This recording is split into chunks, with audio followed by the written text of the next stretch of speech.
Good day and gratitude. Good day and gratitude, family.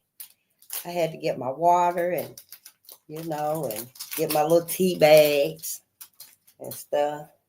I know I have to really, focus and be prepared, for class, for reading, for the lesson.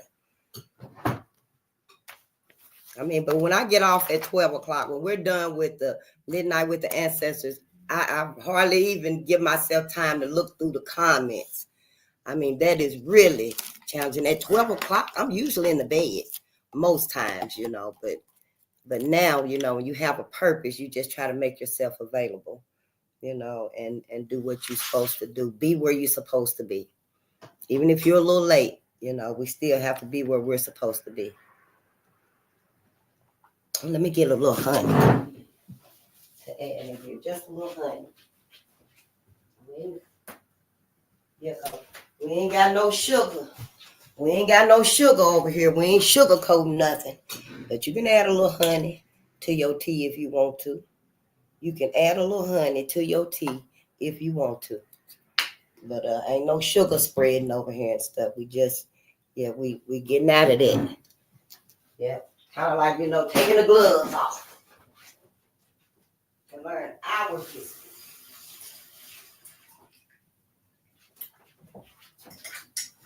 I just want to thank everybody. I appreciate everybody's patience and everybody's presence, for coming through and being willing to listen and learn about our ancestors. Our ancestors, I know we're faced with so much every day. Black people are. It ain't a day that go by. We not faced with something. And I feel like, even those that have made it, they haven't truly made it. Just because you make it financially, that don't mean you able to do what your heart desires to do. How many of them actually made it financially, but have had to sacrifice the love and the protection for their own people? You can't speak about it. It just depends what moves you. How are you gonna accept and be loyal to your personal freedom? I know a lot of our people wanted. That's what they wanted their whole life. I want to be a famous movie star. I want to sing, but to get that dream, it was hard. A choice had to be made. And for us, that choice is to sacrifice your people. We're not here to help you get there, to save them, go back for them, take care of them. And I think that's why a lot of our successful, celebrities and the singers and the actors and stuff, a lot of them tend to forget, where they come from. They tend to forget. We do have quite a few. I was reading about Terrence Crawford or something, but he's a boxer. I think he was from Louisiana. And every year, that man would get like an 18-wheeler. And he would go to his hometown with turkeys and gifts and clothes and gloves and stuff. And I just feel like a lot of us, we get that freedom, that success, financial freedom, but we forget about us. So many things make us forget about us, and that's really sad. That's a travesty to make someone, a whole group of people, forget about your people. If you want to have this pillow, you want to lay on this pillow, especially if you want to put a tuff in it, you got to forget about your people. So, we in dire straits again. Black America's in another awakening. Yeah, Black America's in another awakening. So many of us, namely myself, have been so distracted in life just doing shit. Ain't even had no focus. Speaking of myself, ain't even had no focus. And then now, I'm a little over half 100. And now I wake up and I realize, well, I have forsaken my people. In the past, I don't forsake my people. All of us. I'm convinced if I had stayed focused when I was a little girl, and I used to love to read about roots, I'm convinced if I had stayed focused, I would have been able to contribute something to my people, just like all of our ancestors, our heroes and sheroes did, our inventors and our scientists. But, I didn't stay focused. Now I need you to start your channel and stuff so you can teach me about math and, beyond addition, subtraction, multiplication, division. We know that little stuff. But, we need you to start your channel so you can teach us the good math. Because, math, everything in life is math. Numerology, numbers. Yes, it sure is. I had no idea. So we need you to get your channel so you can teach us math that we didn't learn. We need your channel so you can teach us science. You history intellectuals. Y'all know what we reading here at midnight with the ancestors. Y'all know all about it. Every war that Black America done been in, and we wasn't even free. Like the Revolutionary War. But see, we got so much knowledge and skill and talents out there, but we've been indoctrinated where we can't even use it for us. Our ancestors definitely couldn't use it for us, but they did. They did. They was literally escaping through the jaws of death to get to where they could be free and do for us the future. But yes, we are here today. I am Face the Nation, and we are on Bolden Unchained. We are here to assist Black America and Black media with the uncovering and the condemning. Yes, we are here to condemn. We're not here to forgive the many agendas, events, projects, operations, the many codes, acts, bills, laws, even compromises, y'all. So many compromises. I might have heard about the 3/5 compromise, but the Missouri compromise, and it was another one that I seen. Never heard about it. Black codes, never heard about it. The many plans, sabotages, y'all. So many studies, experiments on Black America. So we here to uncover all of that. The good, the bad, the ugly, the savage, and the ravishedness that's been done to our people. We're here to look at all of it, to unlearn what we have been taught. We've been indoctrinated. We have been programmed, hoodwinked, bamboozled. That's what Malcolm said. Yeah, we've been all of that. We've been hurt so much and just wrung up so much. We ain't got nothing to give to Black America. When you wring that rag out, ain't a bit of water in it. You can wash your face, your feet, your hands, whatever. Because you done wrung everything out of it. You might get a little dampness. And that's what's left for Black America, a little dampness. Because we done wrung everything out and done gave it to everybody else. Or they came and took it. However you perceive it. But at this point in time, Black America, we are in another awakening. And yes, we're here for the sole purpose of assisting Black America because we're concerned. We're very concerned. You should be too. I ain't even going to go there this morning because this is a wonderful day. Yes, this is a wonderful, beautiful day.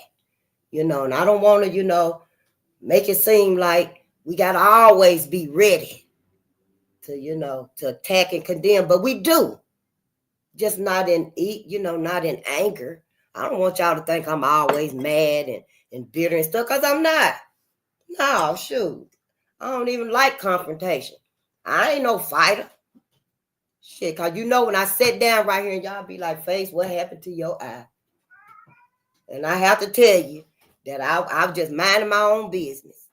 And I seen the injustice and the racism. So I said something. But other than something like that, no, I don't be causing trouble. We truly not a troubled people. We don't cause trouble. We have been brainwashed and we have been indoctrinated. So yeah, we doing as much more than other folks is doing in the world. Black America, we got a stigma on us. I call it self-hate because that's all I ever knew of it as. But one of our family, good day, my sister, Mama Irma Burns, we love you. One of our audience members, our family, in the audience said that it's not self-hate. It's called something else. So I've been looking because all I ever heard was self-hate to describe everything. That's all you got to say to me is self-hate. I know you talking about all the anger and the bitterness and the unforgiveness that we have towards each other. I know you talking about the unloyalty, the the unwillingness to just even consider our own self. Can we even consider being faithful to our people? At some point, it get to be more than individual. Who was that? Fannie Lou Hamer said we all got to be free. That goes for them and us. See, we can't just free ourselves. That's what a lot of our greatest ancestors did. They didn't just free themselves. They got the freedom, and Harry came back. Harry got the freedom and came back more than 300 times. They said she freed over 300 slaves and stuff. She was doing that before she even left, probably. Harry Tubman. So, we've always looked out for us and been loyal to us. But the narrative has gave us something totally different. Once that was known, how we stick together, even in slavery, they had to beat us to make us beat the slave that they were whipping with the whip.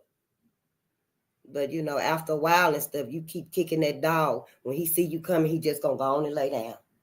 He just going to go on and lay down, But we can't just lay down no more. We got to be on the attack. We got to always keep our eyes on the prize. Because Black America, like I said, we are in awakening, another awakening.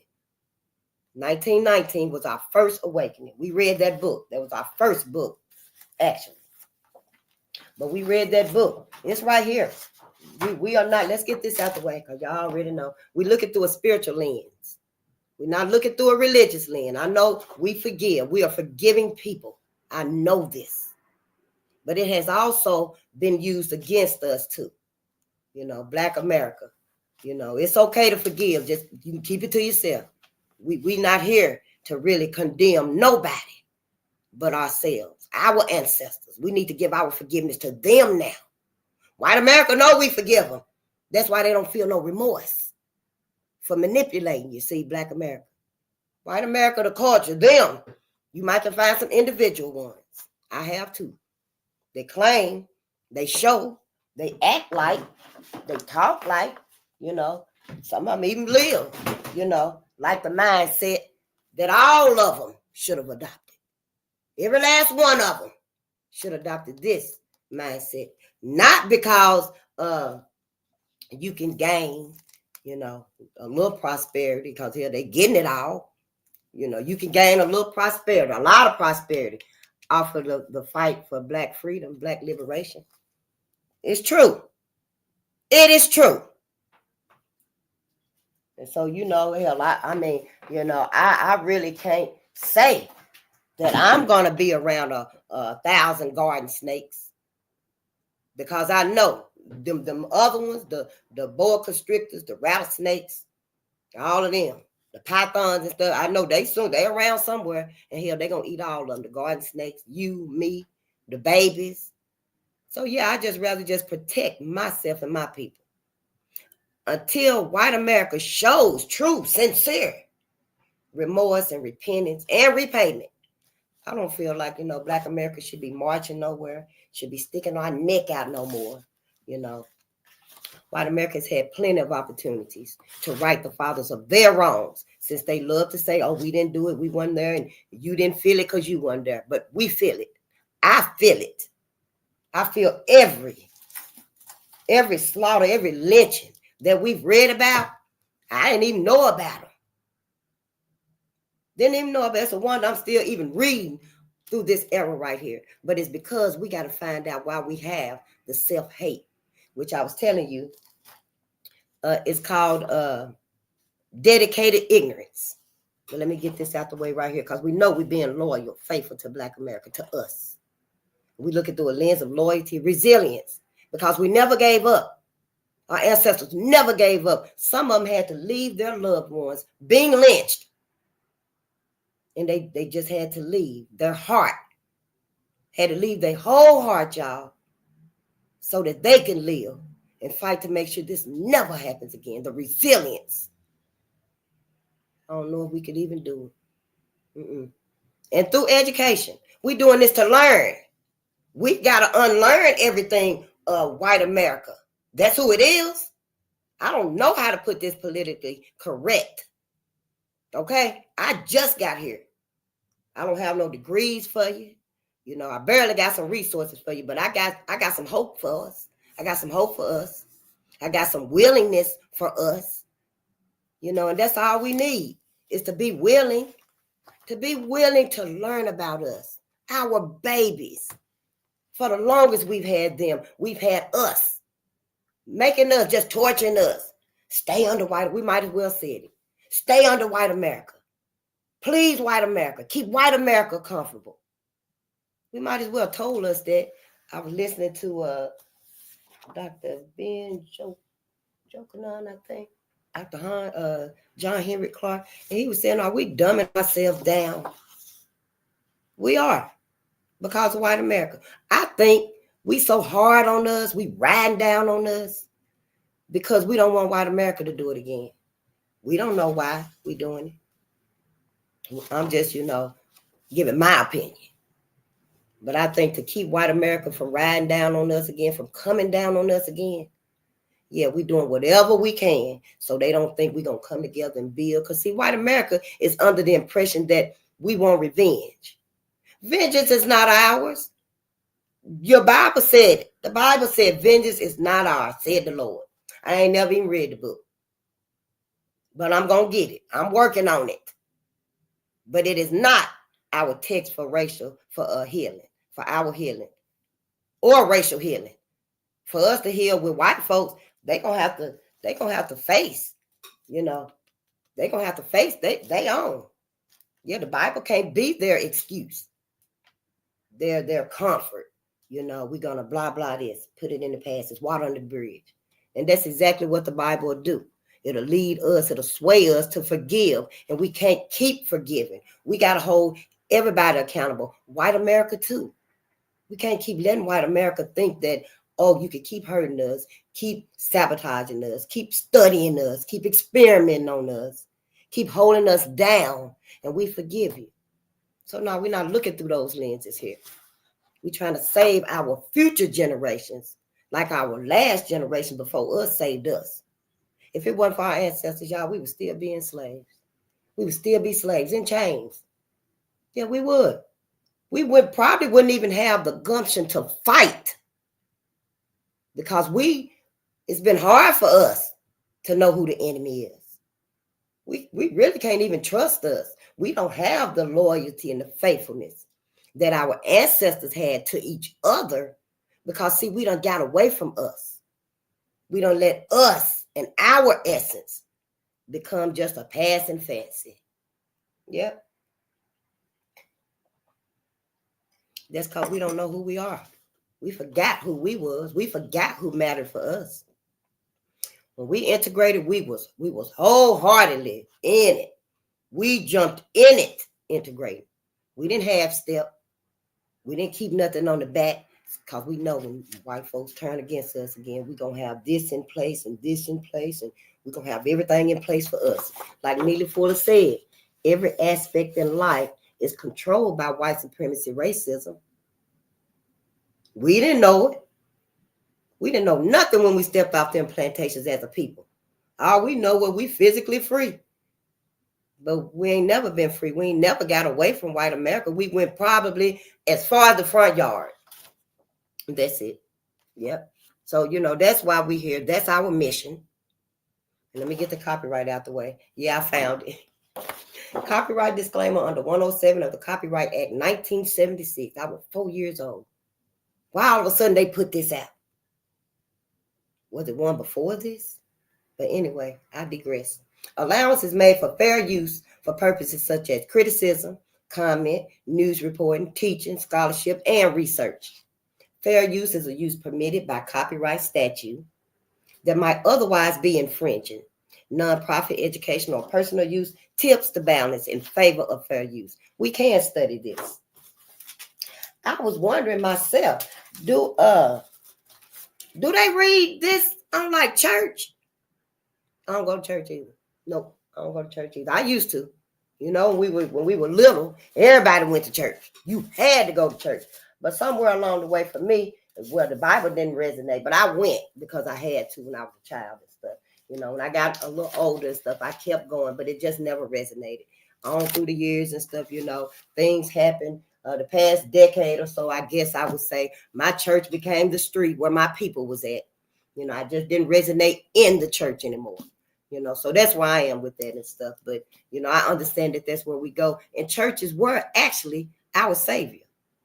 That's where we went to be saved. That was our sanctuary, the church. But now, honey, when you go to church, you better have on your hat and it better be big.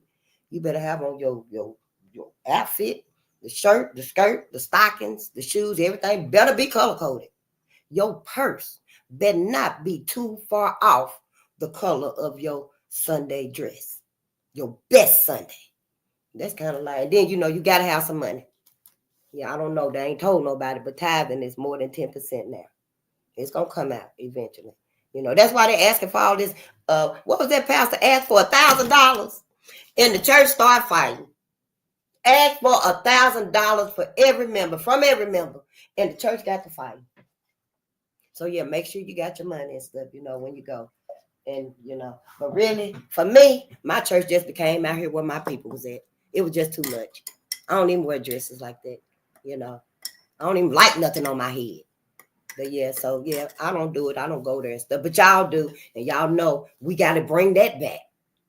Yeah, y'all got to get rid of them pastors taking all y'all money and stuff. And ain't even telling us the truth. Still ain't telling Black America the truth.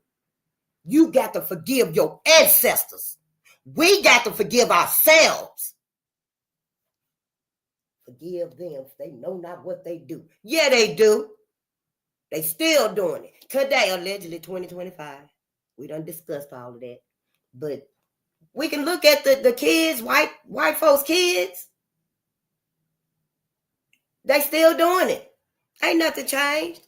Why we think our kids? First, we torturing our kids like we did sitting around them 8 hours a day. They ain't taught us nothing. They bullying us when we were young and stuff, racism, white kids and stuff. Now, we got our kids still sitting there. White kids bullying us. Black kids bullying us. Teachers bullying us. Black America, we got to wake up and start looking at us, forgiving us. That's why we're here. Yeah, that is why we're here. We're here to look at, condemn, and examine the good, the bad, the ugly, the savage, and the ravenous. We try to save the most damaging. I think the most damaging cause of our self-hate. Our, what I just call it? Dedicated ignorance. I seen that. I did a little research on it. It ain't been much. I ain't done. But that's what Dr. Ray Higgins called it. Yeah, that's what he called it. I don't even think I wrote it down. Did I write it down somewhere? Well, let me do it now. Because that's what he called it. Dedicated ignorance. Black people being dedicated to be ignorant, to refusing, absolutely refusing to study and learn anything about ourselves, about our history. I'm going to write it on this too. So, every time I say it, I'm going to have to explain what it is. Because we know when we say self-hate, we know exactly what you're talking about. You ain't even got to say you're talking about in education.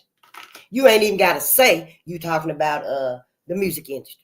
You ain't even, because we see how they hate us. You ain't even got to say we talking about, the medical field, how we just get in there and just we still going by white America standard. Yeah, we had our own, our babies wouldn't come in the world, under all them harsh lights being smacked on their ass and their face. That white lady done broke all them baby bones and stuff. We wouldn't have such a huge doubt as to our well-being, even as a baby. I mean, we older now, and we still are hesitant and fearful to just look at the good, the bad, the ugly, the savage, and the ravenousness. We didn't do it. We hate each other. We have dedicated ignorance. That's what we've been taught. Now we got to find out why, and we got to break it. We got to get out of it. Put it back on who gave it to us. But what we want to do is just transmute it into love. Transmute it into love. But Martin Luther King tried that. Martin tried that. So what we need to do is turn it into love for us. Love for us. We got to have love for us. I ain't saying go out and hurt other people. I ain't saying tell your other friends, your Asian friends, your white friends, your Mexican friends, your native friends, even if you got Hmong and all them other classifications of people here. Cause I'm from the South. I ain't seen nobody but white people, black people, and Mexicans my whole life. But you move, you live, you learn, you grow, and we see the world and everybody here now. So I don't think it's many people that ain't seen everybody else, because everybody flocks to America. But the thing about it is everybody got the same mentality about us. Everybody say they love us, and oh, Black America is awesome. We love y'all. You see, all you gotta do is put the beat on, and there it is. Everybody got everybody's gone. Everybody turned up. But that's been used against us, Black America. Our own music. So much we learning and stuff. We learning about where my notes at, honey. Because we've been learning. Yeah, it's so good to see y'all. Knowledge is awareness. Is definitely a good start to liberation. Yes, it is, Mr. Lister. Yes, it is. And you know what? We can't just let parochial schools, See, when we start learning this stuff, our vocabulary even changes. I ain't even learned how to spell the word yet, but I got an idea. See, everything changes. It's like it gets brighter. Life gets brighter. You actually know, that the sun, it's an awareness. It's for you. Black America, the sun give us energy. The sun give me immense energy. I know when I was a little girl, they used to tell me I used to wake up and hit the floor running. Just, get up and I'm gone. Yeah, because I can see the sun shining in. I like to keep my blinds up. Yeah, if I'm on the high floor. You're on the bottom floor and stuff, you probably don't want to do that. But, when you up high, they got big apartment buildings, 14 stories, 15 stories. Where I'm from, it was just 2-story apartments and stuff. But now, you can live up high and stuff. But anyway, I know I get sidetracked in a minute. When I be talking to my people, you can just see, oh, she happy. Oh, she happy. Oh, hell, yeah, I'm happy. I wish I could sing you a note, a 2-line note. But I'm still hoarse from that fog. So we're going to just save that for another day. But it makes me happy. Y'all like the sun. That's how we energize each other. When we got the right mindset. When we know what's done happened. We really don't actually know. Because a lot of us ain't even aware of Red Summer. And we just finished reading Racial Violence in Kentucky. 1865 to 1940. Yes, now that was deep. I know that was very deep. This right here, and these were after slavery. These atrocities that were done to Black America were after slavery. And see, we all know that slavery was very fucking bad. And we all know we don't ever want to experience it. We know that. And we forgave and that knowledge. We forgave white America in that knowledge. And it seemed to me like that's all the knowledge white America was willing to share about themselves, what they've done, the horror of white America, the culture, them. I can't pick out 1,000 garden snakes out of 10,000, 100,000 other snakes here. I'm going to shut the door on all of their asses. Because, see, Black America, we got to be concerned about our welfare, our well-being. Yeah, you might can climb up high.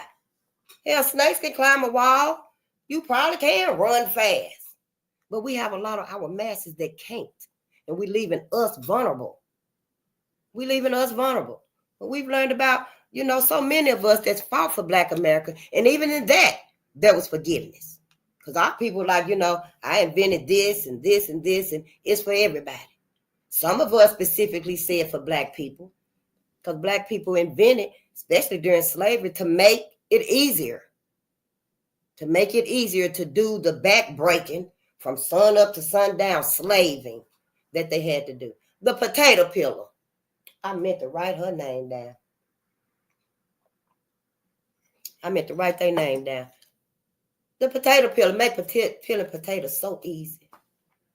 Can you imagine our ancestors when they had to go out to the field, plant the cotton, pick the cotton, all the tobacco and everything. They had to get all of that and do whatever you do to it before machines was actually made up for stuff like that.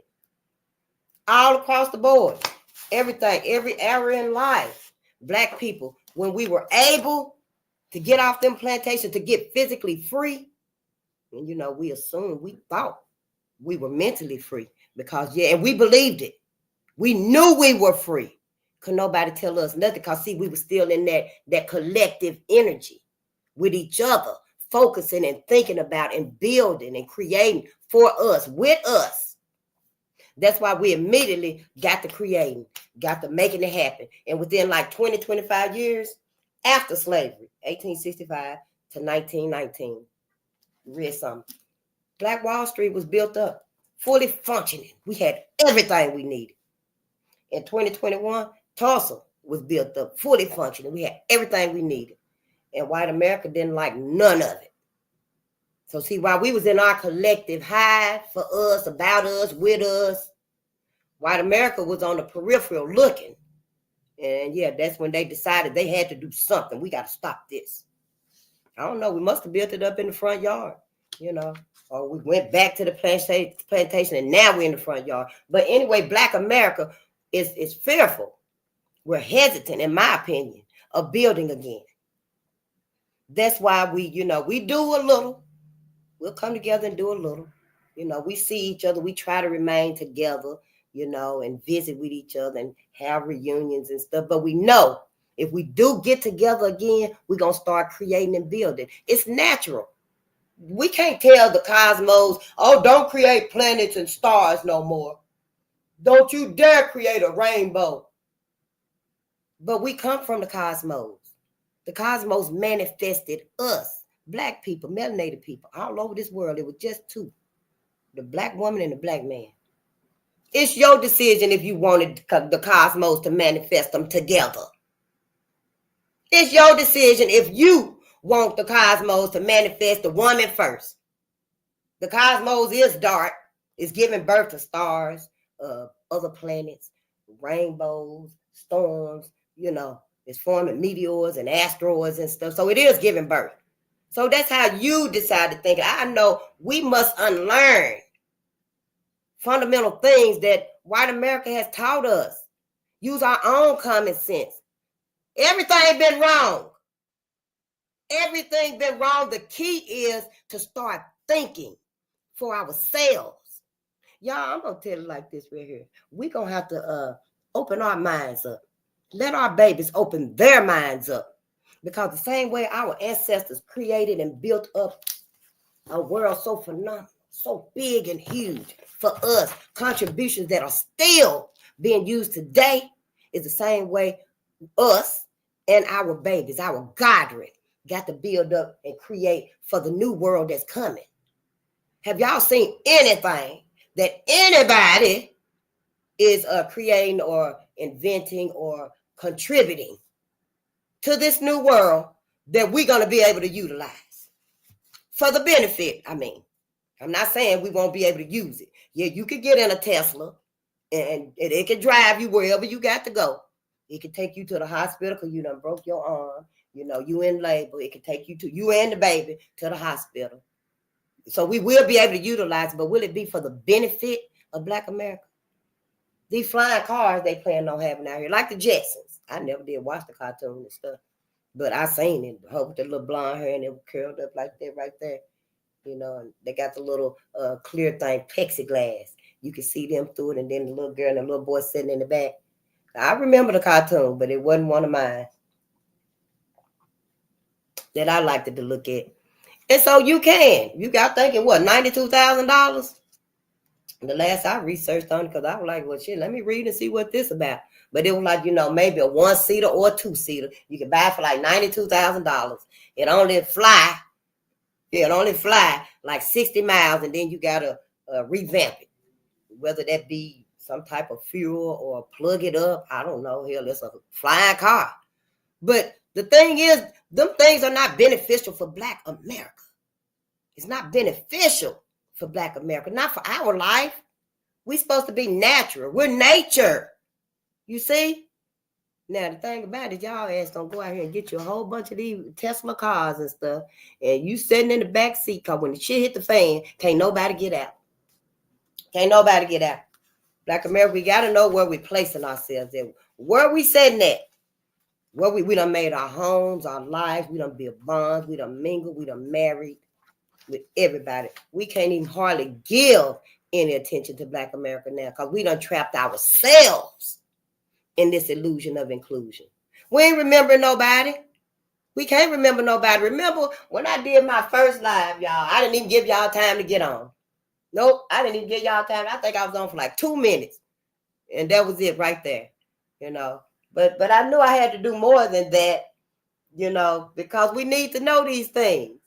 You know, it's just like, wow, it's so different and far out left. But when you start learning about us, then we start creating differently. We start creating, all of them thought differently, but they all thought about us. You know, can you imagine our ancestors during this time, during all of this, you know, red summer, before slavery, even before slavery, you know, in the middle of slavery, before we got free, when we was in the chains and stuff, and they were beating black people with whips and stuff, and sometimes they laid them down and just beat them and stuff, you know. Can you imagine they actually was thinking about us? Thinking about us when they had them metal masks on their face for 100 years now. For 100 years to break the language. See, this ain't our natural language. I know, I didn't know either. Yep, I did not know either, honey. This ain't even our natural language. I'm convinced that every few words we speak is a cuss word. Curse. Not cuss. Curse word. You know, you ain't cussing, but you're cursing. You know, like we wake up and be like, good morning. And it's no, everybody say it. Everybody say good morning. But see, it hit different from us because our language has been stripped. Our language has been hidden, broken off, severed forever. I don't know if we can ever get it back, what our language was, what it would have been. That's why you got to do that DNA testing and stuff, I guess. I don't know, but I ain't sending for no testing with no white person. Until somebody black, Brother Yaki, get heals, then I'll do it. But until then, that's all right.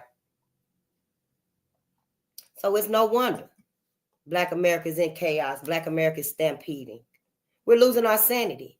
How long can you deal with, and it's still continuing. How long can you deal with this? That's why, you know, we are exceptional. I'm speaking Black America, Black people in Africa and the Congo. Do you know King Leopold? That man cut off black people wrists. Sometimes one wrist, sometimes two wrists. Because they wasn't working, they wasn't slaving fast enough. Cut off their wrists. All over this country, just horrific things. Yeah, I didn't even know. Hitler got his mindset from white America, from American ideologies, or however they put it. I run across it and probably stick it up on the wall somewhere. So when I get ready to read about it, I can just look over there and see what it really say. Oh, what's that? The invention of the white race. Oh, y'all, we got a 1,400-page book called, what is it? The American Dilemma, the Negro Problem. It's actually 1,406 pages. And y'all, it's pages about genocide, the genocide of black people in the Congo, all over the world. The extermination of black boys, that's actually a documentary, I think. We're going to watch all of that. We got to learn. We got to unlearn and learn because, see, we still don't believe. We still don't believe what we know. We think white America has been sincere with us. That's why we're here. This is like a little school. We all finna get our classrooms, our schools going. Yeah, I need you to get your school going because I need to learn other things too. I need to learn significant things. We all do. Yeah, we all do. I'm into numerology now, but I'm not good with math. I can teach you how to add and subtract and divide and multiply. Oh, yeah, I can teach you them in a couple of hours. But when it comes to them other things, I'm terrible with it. We need our own schools. Yep. Like, what was her name? One of my favorite movies on YouTube. Marva Collins, Westside Preparatory School. Oh, that's a beautiful movie. Now, I watch that often with my grandbabies. When they hear the song coming on and stuff, they already know. Because it's something we can give to them to teach to them. And it's something we got to do. You know, right here at home, start our own schools. Black America is in this new awakening. And we teaching them. We already done took off with homeschooling. So many of our people are homeschooling now. Yep, they really are. But see, because we're not focused, and white America ain't telling us, white media ain't telling us none of this, but we're not focused and we're not even connected where we can get the information, what's going on. Black America knows that we're in a new awakening.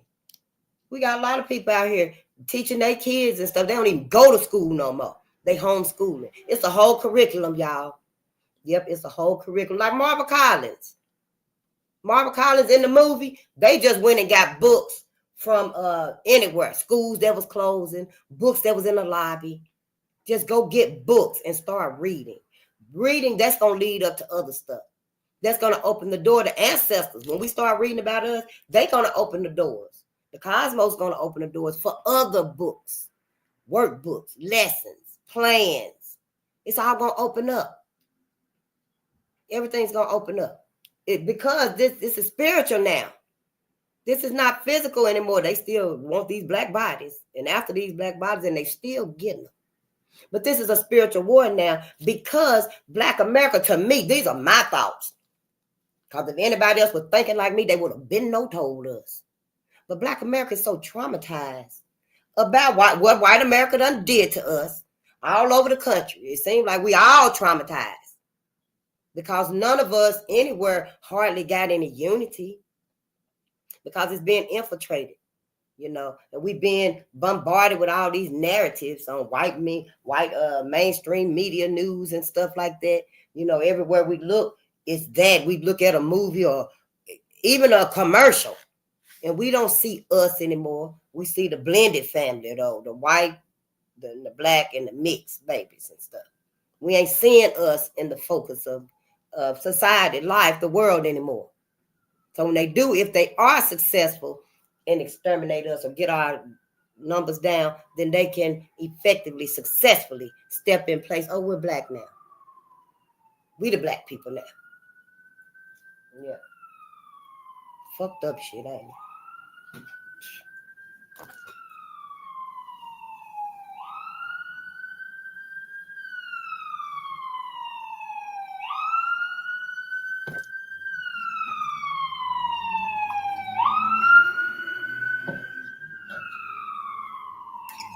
Yeah, so that's who we are. We got to learn these things and stuff. And yeah, we starting right here. We starting like Mary Bethune. When she left from down south, honey, and walked up north and started her school with $1.50. Mary McLeod Bethune, $1.50, y'all. Yes, she did. They were writing on leaves. You know how up in here we write on newspapers, paper bags, napkins. I poured some of it out. Mary and them were writing on leaves. You know, she brought all them she brought all them tools and stuff, that wisdom with her, how to get it done. She cleaned, washed clothes. She did whatever she needed to do to start her school. And, you know, we were talking, and we knew what Mary went through. And I said Mary had everybody was using them little bitty pencils from the library. Libraries, I think they cut their pencils in half and sharpened the end of it. Then they cut out them little square pieces of paper. And I was like, yeah, Mary had them little bitty pencils too. And everybody was writing on leaves. Get that leaf off the tree, smooth it out, let it dry, prep it up a little bit, you know, get the wrinkles out of it and stuff. When it dry, you can write on it. Yeah, and I'm not down. When I went out that day, I seen a little bitty pencil, y'all. So I brought it home to show y'all. Confirmation. It's our time. Everything is confirming for us that it's our time. Yeah, people we don't even know about, you know, have done things that's still contributing for us, like Granville T. Woods, Charles Drew. You know, Charles Drew was the one that made it so that plasma could be stored for like in the war and stuff, and people were getting hurt and needed blood and stuff like that. You know, they needed surgery and stuff. Yep, still being used today. Now we see all of these, what was one of them? CSL, sell your plasma. Earn $210 a month. selling your plasma. They'll give you like $175 one time. And, they break it up. I don't know how they do it. There might be more than $210. I don't know. I ain't never did it. I have never done it before. I thought about it. I came close to it because I thought I needed to. But then, it's just like, hey, do without or make another way. But don't put yourself out there and be vulnerable and stuff when you can always make another way. Because one of my friends that were doing it, after a couple of times, had a big ass hole in his arm from doing the plasma. So, it is like, it's not all beneficial. And I know you think we need to pay this phone bill. But, honey, you can wait a few days for that phone bill, instead of hurting yourself. Black America, it seems like we hurting ourselves in many ways because we don't want to upset white America. All we got to do is build for us, focus for us, pay attention on us. Prosperity, abundance will come. It will come. We ain't got nothing because we not focusing on us. Hell, everybody wearing Louis Vuitton and Gucci. Everybody is a walking billboard. That ain't doing us no good. Hell, you didn't go buy it from black folks. So, see, we got to focus our whole attention on everything. They always did. Black folks always focused on us until we had to lose, we got into that, what is it called again? Dedicated ignorance and stopped focusing on us. It just became too hard. Now we got to get it back. We got to be like they were. What was his name? Elijah McCoy, the real McCoy. When you want the best, you go get a real McCoy. Elijah McCoy, I thought it was the wrench, but it was like the drip cup. He had a couple of inventions. Yeah. Some of them still being used today. All over the board. There was Ida B. Wells. We all know about Ida, the first black newspaper on lynching. Yep, Ida B. Wells. There was Benjamin O. Davis. He the one won all them medals in the war and stuff. So many of us, I had no idea because school only teach you so much. John Baptiste founded Chicago. Yeah, black man founded Chicago. So many, we got so many notes. I know I write on anything, everything, any kind of way I can, until I get it up somewhere where it's more spacious for me and stuff. But that's what we got to do. No matter what book I run out of here with, I'm going to be repeating some. Repetition is key. To me, that's how I learn. We learned about our abolitionists, Frederick Douglass, Samuel Cornish. And he started the first newspaper too called Freedom's Journal. Samuel Cornish. Yeah, then there was Robert Purvis, who saved, he helped 9,000 slaves get to the Underground Railroad because his daddy was the master, his mama was a slave, and he was sleeping with her, raping her. All the other slaves too, probably, most likely. But Robert was kept in the big house. Maybe the master had, an affinity or some softness for his mama because he was kept in the big house. He didn't work out in the fields with everybody else. So he seen everything, he heard everything. And he decided when he was a little boy that he wasn't going to be like that. He was going to be nonviolent. And he learned everything he could. He didn't let it be known how he truly felt. Or the master would have kicked his ass out there in that field with everybody else. But he did. And when the master died, he left him everything. All the wealth and stuff. And he freed the slaves. And he used his wealth for his mama people, the slaves. Yeah, it was in 1831 to 1861. He actually started journaling when he put one person on the Underground Railroad. But before then, he still would tell me, here, take this little bread and this little water, this little flask of water right here. And yeah, you get to the Underground Railroad. Such and such gonna meet you and, get you to the station house. But he started documenting it in 1831 to 1861. 9,000 slaves. He put 9,000 slaves. Then there was, what was the other one name? Who did 649 slaves? William Steele. We remember that because he moved. We trying to find ways where we can remember their names. Like Charles Drew. We remember about the plasma because they draw it out. They hook up that huge thing and you got to sit back in the chair and you read or whatever. Listen to your music, watch a movie. And you sit there and it just draw your plasma out.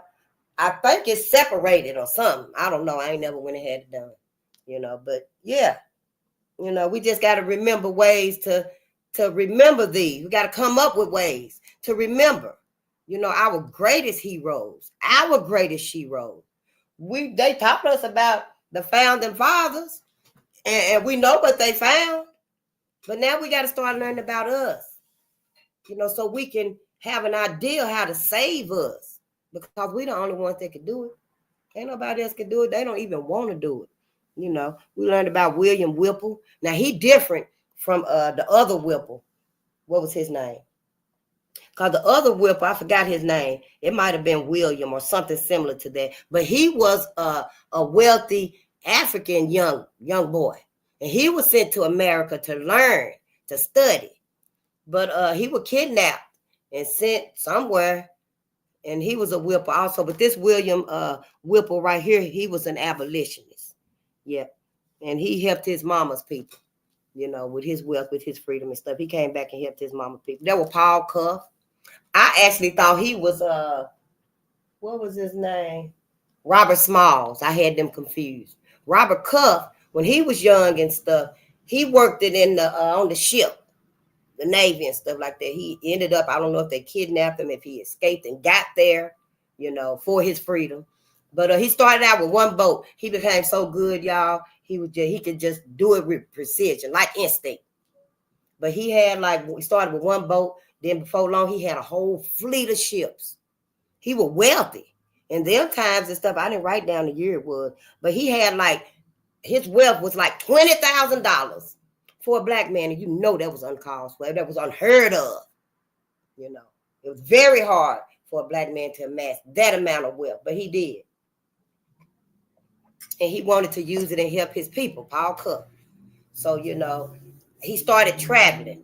He was already traveling because he was on the water and stuff, but he started traveling and looking and thinking about how can he help his people, So he traveled to Sierra Leone and he talked to the people there, and they discussed it and stuff. And he actually got some territory for black people to go, relocate, migrate to Sierra Leone. But he got sick and stuff, and it kind of, died down and stuff.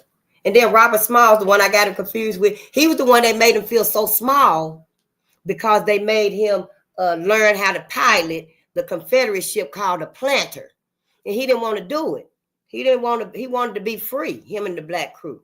He didn't want to pilot that ship knowing that he taking them to kill black abolitionists, black people fighting for freedom, innocent black people, that's probably caught in that area and stuff. So he didn't want to do it. But he did. They learned, him and the crew, they did it. He became so, what was the other one name? Paul Cuff.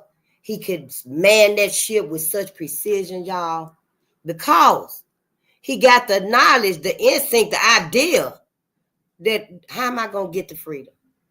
Why I got to do this? And it came out of nowhere. The Union Army was here and the Confederate Army was here. Some black people could make it to the Union Army and then join in with the soldiers and stuff and get their freedom. But it was hard for them, I guess, because they was across the water. And, all the other Confederate ships was there and stuff. So they were pretty much trapped. When they are going towards the Union Army, they can't jump in the water and swim to them. It wasn't like that. So they were pretty much trapped. So what they decided to do, we're going to steal the ship. We're going to steal the motherfucking ship. So what happened was, it probably was on Christmas when all, white folks and stuff, they like to get drunk and they stumbling out. Other time during the year, they probably got drunk and some of them left, and went up on shore. Some of them stayed in the ship, but they waited. But on a Christmas, everybody getting drunk. And honey, some of them, they stumbling outside and you slept where you fell. The crew like, no, don't you get captain and bring his ass in there. You leave him right there. So they fell asleep all kind of way. Must have been in the middle of the night. It got cold. Wasn't no body heat because the crew were gone. They noticed everybody done got the snoring and stuff, and they ain't doing nothing but just scratching and snoring, motherfuckers. And Robert and them was like, it's time to go.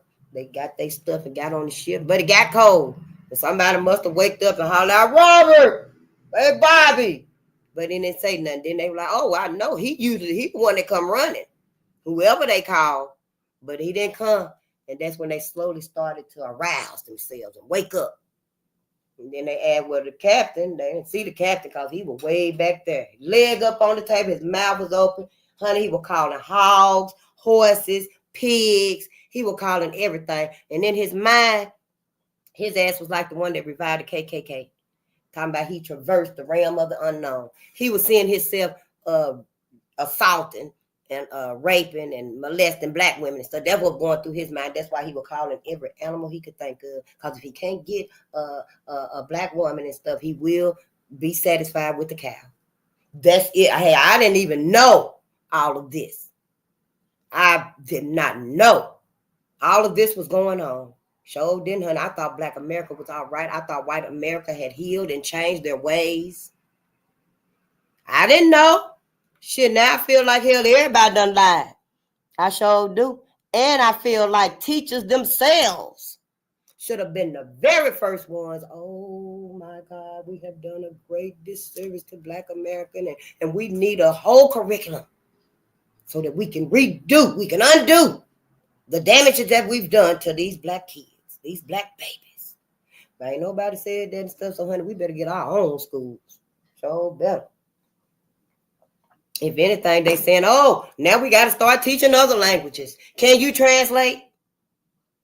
Everybody forgetting about Black America. So we can slowly dwindle in numbers. And then they can just tuck us away. Here. You got down so little. You know, got down so little. We're gonna put you where you're gonna be just fine. You ain't got to worry about nobody calling you. You ain't got to worry about nobody looking for you. We don't need you no more. We're going to take you right here and we're going to stick you right there. That's where you're going to be. And then everybody going to be, oh, white folk, they already, I guess they the ones going to be black. And the sun still don't like them. But that's what it is, the theft of melanin. Going to put you somewhere, Black America. That's what all this is about. The extermination of black people. The genocide of black people. Ain't nobody ever told, where that Holocaust book? Ain't nobody never told other people to forget about their Holocaust. Because other people done let it be known. We ain't forgetting about nothing because it ain't happening again. Now, Black America, we don't want to talk about it. We sick of slave movies. We don't want to see what happened. We can't stand to see what happened. Don't bring that up, face. We ain't talking about that now. So, white America especially, everybody else especially, like, okay, well, it can happen again. And it will. We see what Trump doing. That man rolling, they reneging on everything. They is taking back everything. Whose side is they on? We got to make a decision, Black America, about us. Because everybody else done made their decision. Everybody else done made their decision. Yeah, we got so many heroes and stuff. We just got to get into it. I mean, it's so many on here. What about the Great Exodus? The Great Exodus. Benjamin Pap Singleton. When he got so fed up down there in Tennessee, honey, he started walking. Come on, let's go. He took out walking, honey, through Tennessee. Every state he went through, he was telling black people, come on. Get behind me, we leaving. Black people started getting behind Pap, honey. Oh, yeah, we going. Come on. Grab the baby, let's go. We leaving. Finally. We finally going somewhere. Get the hell up out of here. He was telling them we going west. You know, black people going north. Black people were just leaving. Honey, black people were leaving. They left so many black people there. White people were freaking out down south. They didn't know what to do. Sure didn't, honey. They look up and it wasn't one or two that were gone. It was hundreds. Black people were just leaving in flocks. Yep, just leaving in flocks. And white folks at first, they was all right. Always just a few. Yeah, we'll take the house. We gonna take this house, everything in it. All they left, everything. Then white folk go, oh shit, who gonna clean? Who gonna cook? Oh, who gonna do the fields out there? Then they started panicking. Yeah, and it was like 50,000 black people, I think, went with Pap because of Pap. Yeah, white folk were so mad down south, they went, oh, who did this? Who the hell told black people? Who told you you could leave? Yeah, honey, they were mad about it. White folks was upset because, see, they got to keep us where they can control us and make us do what they need done. And then, you know, black people got in Kansas and stuff, you know, and And it wasn't like they thought it was. Some of them was able to survive, but the winters was very different and cold, brutal. So they were freezing. Food wasn't readily like in the South. You can always go out there and pick a potato in the fall. You know, you got some potatoes out there in that field. When everybody done harvest the potatoes, black people go out there in them fields with a bag and get the potatoes that they didn't get. Well, up in Kansas, it was a little different. You know, I imagine down south, you got walnuts and pecans and stuff. You know, you got your fruit trees and stuff. I ain't never been to Kansas. I don't know what grow there. But black people wasn't able to survive then. So a lot of them went back down south. Yeah. Oh, yeah, they found out it was pap. Yeah, because they wanted to know. You know, when them black folks went back down south, they grilled the hell out of them. Sure did. Who told y'all ass to leave? And they got a notion that it was pap. And I don't know if they went where pap was at or if pap came where they was at. But he told them, who looking for me? Yeah, I told him. He sure did. He didn't back down with white America. Like, oh, was you? Yeah, he let him know. Yeah, I told him. I sure did. And that was the great exodus. Black people, we always been trying to get away. We have always been trying to get away. But white America keep making stuff that just draw our attention. You know, so many of us, we learned about the Navy Medal of Honor. We learned about the Purple Heart. The Purple Heart that the United States said they're going to give to their very brave special troop, the soldiers. They must have thought it was going to be the white troops. It must have not been the white troops. I ain't found out yet. But they gave away 3 Purple Hearts. And then the United States said, oh, nope, we won't be doing this anymore. We're discontinuing this. So I said, well, damn, it must have been the black soldiers that won them 3 hearts. Because black men, when they did get in the war, even the Revolutionary War, we were still enslaved. We were still enslaved. Black men in the Revolutionary War, where is it? They was honey, they were winning the war and then go back to slavery. Yep. Winning the war for white folks against the British troops and then go back to slavery because that was like 1776. See, I'm bad with chronological order, but yeah, when you get your channel and stuff, then you're going to help me to tie all this chronological order stuff together so I can better, you know, do what I need to do. See, we got to teach each other with these things right here. But yeah, honey, the black men dominated that war and then went back to slavery. And these motherfuckers wasn't even remorseful then. Yeah, just come on back to slavery then. Thank you for helping us win that war, boy. Yeah, but crazy, what was his name? Oliver Cromwell. Oliver Cromwell. And it was on a Christmas night, like I was saying about Robert Small and them getting away on Christmas night. This was on a Christmas night in 1776. Told you. When he crossed the Delaware River, y'all, it was a surprise attack on the British troops. And he was the soldier that had the bravery. He was in with all the white folks and stuff, but he was the one that got the bravery, you know, status. I don't know if it's because he was the first black man. I don't know if it's because he actually came back with their ass because he didn't shoot all of their asses. But yeah, his name was Oliver Cromwell. It's a lesson in itself. These are each one. All of these names, each one are lessons in themselves. They lessons about the Revolutionary War, the World War I, World War II, might be World War III. Hell, the way these folks got us trapped. We don't know what's going on in the rest of the world. Muhammad Ali saying nobody never called me a nigga. So why did I looking through my YouTube and stuff, and I seen something about World War III. And I had to think about it here because you know I'm bad with chronological, and I had to back it up. And also, so we might be in another war. Well, I'm going to have to speak on behalf of black people. And you is too. Yep. You know, yeah, we just gotta start learning this stuff. But all of these are lessons. All of these are lessons. Now imagine when you start teaching science in your channel. I know it might not be a whole lot on in that channel because science is very intimidating. But see, when you give yourself the willingness, our ancestors, then it all becomes so interesting, y'all, because we got to look at it through our eyes. We can't be living and looking through white America eyes no more. That's where we go wrong at. See, well, when we living and looking through white America eyes, we feeling like white America feels about us. But when we looking, living, learning through our eyes, see, it's nothing but love. It's love. The self-hating, our weakest links, our the ones we said we were gonna call them dedicated ignorance. What they do and stuff, it don't even penetrate the love that we have when we learning. It don't. We're able to forgive each other. We're able to talk and have patience with each other. We can't do that as long as we still operating, under this white supremacy, this white culture mindset. Ain't nothing supreme about that. Ain't nothing supreme about white culture. White people, nothing at all. I'm not sorry to say it. The sun dictated that. The sun decided that. Hell, the grass, the trees, everything, it seemed to me like the sun loved everything else. I ain't seen the sun burning a flower, a bush, a bird, nothing. I ain't seen the sun. Well, maybe that's just me because I ain't been nowhere in the world. I ain't been but maybe 2 or 3 states my whole life, but I ain't seen the sun burning nothing except.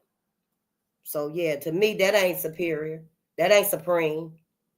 So let's turn up the sun then. Turn it up and let's see. Let's see then, do it. Turn up the sun and let's see. That's what I thought. But yeah, these ain't nothing but lessons, that we can learn. Black scholars and scientists and stuff, Daniel Hale Williams. Y'all know the black man that did the very first heart transplant. For all their intelligence, nobody could do it. But the black man was the first one who did it. Somebody was stabbed. I think it was a man was stabbed. Black man was stabbed. Because, for a long time, white folk didn't even want to operate. Didn't even want to save black men. So I'm pretty sure it was a black man. But he was stabbed. And I think Daniel had the first hospital. Where is his name at again? Yep, the first black hospital named Providence Hospital. I didn't write where it was at. I didn't have no dates and stuff. I barely was able to write on the pieces of paper. Yep, Daniel Hale Williams. See, if we open our babies' minds up, if we give them permission, if we let them know it's okay to study about us. See, one thing we do, in my opinion, we wake up in the morning, our baby done woke up, they them big old beautiful bright eyes, and they just smiling because they see you. They see you, sister. They see daddy over there. They see brother. They smiling. They happy. And then our motherfucking ass go and turn on Peppa Pig. Go turn on Peppa Pig. See, we ought to get them put on Marvel Collins Westside Preparatory School. Don't put on Ruby Bridges till they get older. Because shit, then they going to be having nightmares and thinking that the white people that were yelling at Ruby, we're going to kill you, we're going to hang you. Black child, I'm going to poison your food. Them babies going to think they yelling at them. So see, that's why we got to be very, very selective and cautious of how we going to be teaching them. Whereas we might and we should read them Sarah Rector, the richest black girl in America, Sarah Rector. Because see what happened was and stuff, everybody was slaves and stuff, but they gave out land, and they called themselves giving them some old barren land. But the land ended up being the richest land, y'all. But Sarah was just a little girl, so they had to put it in a trust fund and stuff for her. But we're going to read the book. This ain't the book that I read. So, yeah, I'm sure my story is lacking, very lacking. But, yeah, we just got to start reading to our babies and watch their minds just open up. And please, come and tell us how we going to get black people out of them Tesla cars. Ask your babies when they get to thinking and creating and stuff. Just ask them, because they don't even know what a Tesla car is. Hell, they don't even know that the car driving itself. So once we do get to studying and stuff and learning and, and opening our babies' minds up and they can actually think for themselves and they can resonate for themselves without being worried about, oh, shit, my teacher going to be mad.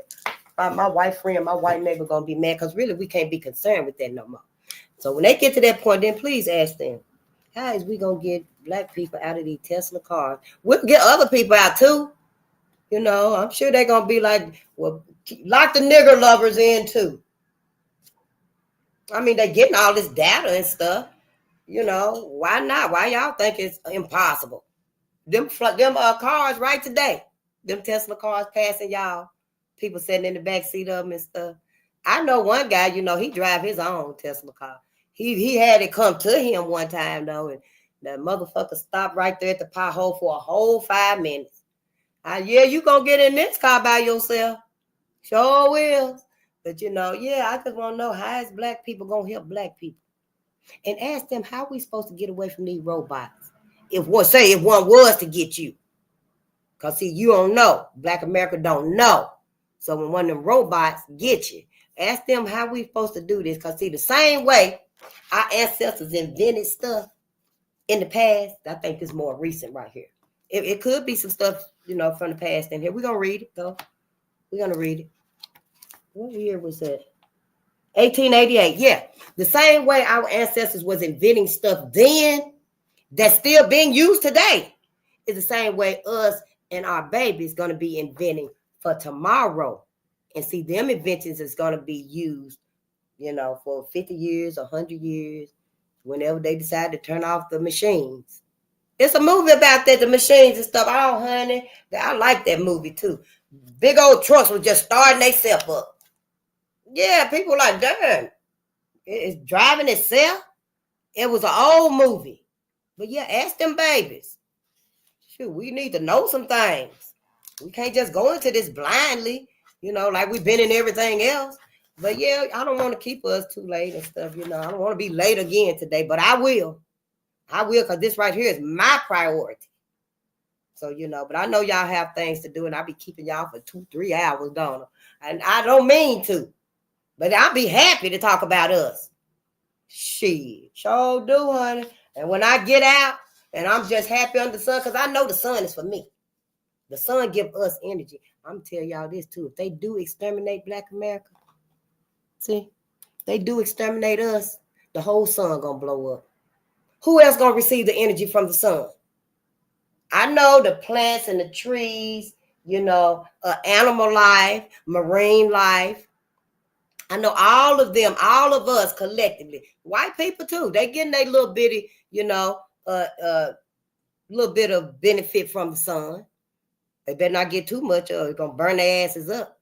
But I know that the sun is giving life to everything and everybody. That's understood.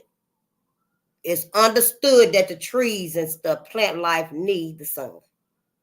But I'm just saying, if they exterminate Black America and get our numbers so small where they can actually tuck us somewhere, it ain't enough trees. Hell, they cutting them down now. It really ain't enough trees now. But yeah, they get our numbers down so low, y'all, and that energy got to go back to the sun. It's going to blow up. What you think? It's going to get bigger? No, it's going to blow the fuck up. So see, white America, they ain't supreme, honey. They is not supreme at all. Their asses were talking about they want to keep white, keep white America pure, and they was right. They were so right, y'all. We need to leave them pure. I'm just saying, Black America, have black babies. Have black babies, because everything, all of these agendas, all of these sabotages is to lessen your number, is to exterminate Black lineage, is to decrease Black life. Yeah. Kill your ass. That's what it's doing. That's what it's meant to do. Oh, everybody in the world know. That's why everybody chose this mentality. Everybody chose that mentality. Didn't many people, stop lying to us, didn't many people choose this mentality? Hell, if they did, we wouldn't be in a futuristic world almost. If they did, hell, our food wouldn't be poisoned. See, everybody getting some of this oppression. Everybody getting some. Martin Luther King told it. He said, injustice to one is injustice to all. That's what he said. And he meant it to us too. Because karma gets everybody. Now, karma ain't no respecter of persons. But he was specifically talking to white folks. He was specifically talking to white folks. Ask him then. You ask him. See, there you go. No, he wasn't just talking to white folks. He was talking to everybody else. I just said karma gets everybody that deserves karma. But Martin Luther King, he was letting us know, yeah, karma gonna get your ass too. Karma gets everybody that it's supposed to get.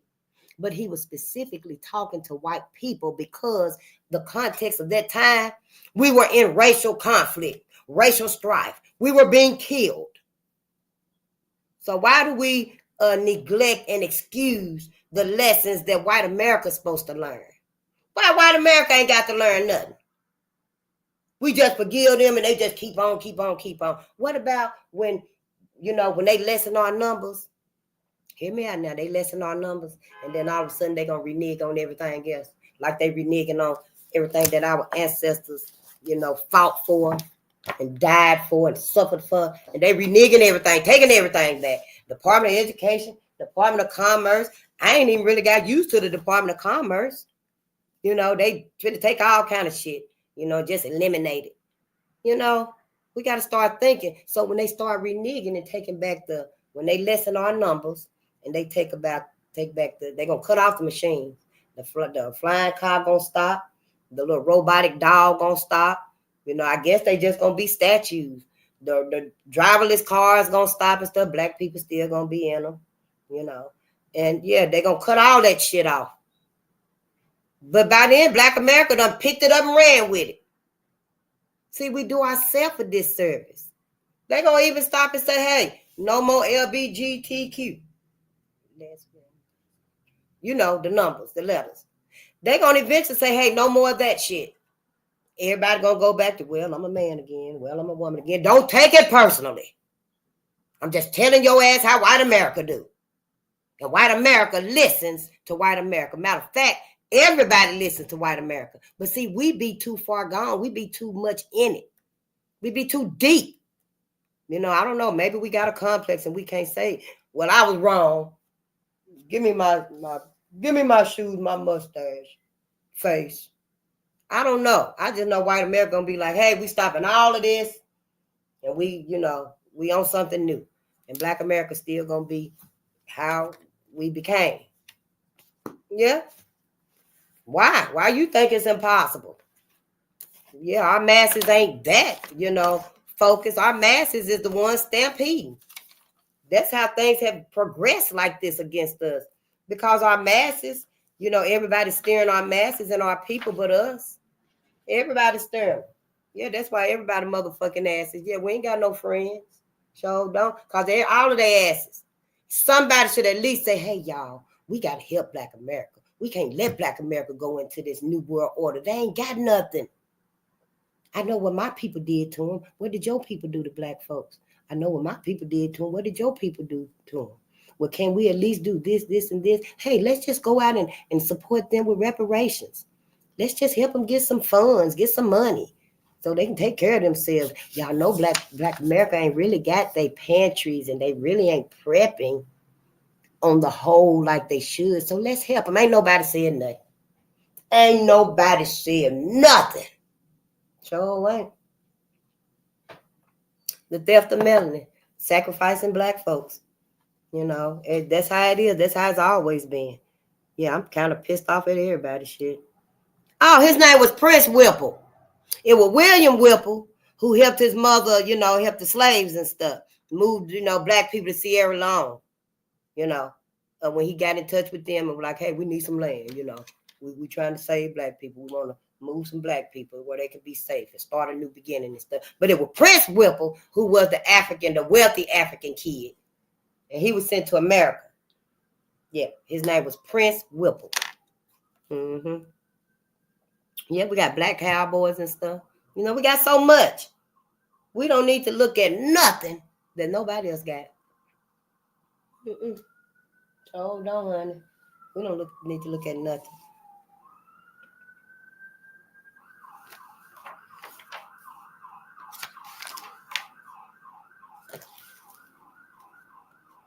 Ooh, Thomas J. Price.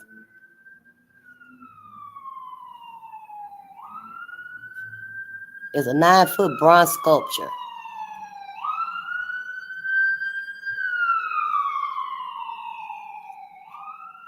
Oh, wow. I might need to put that on my bucket list. I know I do. And that's another thing. Instead of just traveling to be traveling, when we go to these places and stuff, be careful too, okay? Because everybody hates your ass, Black America. But when we traveling and stuff, let's find, history, statues. Go to some libraries and just look at, go to some museums. Just look at it. We can't very well check out a book because we traveling, But we got to start expanding our knowledge again, Yeah, I'm gonna write that on my bucket list. My bucket list. The sculpture is inspired by people Price has known in his hometown of South London. Price chose to depict an everyday Black person from his life. And it's a sculpture in New York. Yep. That is awesome. Oh, you so welcome, Eclipse Apple. I never heard of most of these people either. Yep. They really didn't teach us nothing. They didn't teach me nothing. And I like to read. I've always liked to read. But it's just the fact that in school, it's a whole lot of glorifying white supremacy, the white man. I think that's how I read it. And there was another white man that broke it down. I think he was white. If I find it, I'll stick it up on the wall too. And he was saying that this education is nothing but the glorification, the glorifying of the white man, and what he has accomplished or stolen or Yeah. And I believe it too. So that's why, Malcolm said we're food to let our enemy teach our kids and stuff. Because that's all it's doing for them. Teaching them how to glorify the white man, and that's not holding our attention. We don't want to read. We don't want to read that shit. Hell, teach us something about what we want to learn about. Let's learn about our scientists. Then we can see ourselves doing it. Because I got a microscope in there that I bought for my grandbaby. As soon as I get them over here and you get your science class up, then we're going to be able to do some things. Astrology. I like numerology. I got us a little telescope over there. Soon as you get your class up, then I know how to do it right. Because we be sitting here looking through it and stuff and can't see nothing but black. How you look through the thing? See, we got to start helping each other. It's all good. That's what's needed. That's what's beneficial. This is the good fight. Vernon John said, if you see a good fight, get in it. This is the good fight. Y'all know the Civil War was about us and we didn't even cause it. We did not even cause the Civil War, but honey, they were fighting their asses off about us. Sure was. That's why the Civil War happened. I had no idea. And I like to read. I like to annotate. Like Mary McLeod Bethune, we just talking about her, writing on leaves. We write on napkins. We write on our hand till we can get home and put it on a piece of paper. Sure do. What this say right here? Let me see here.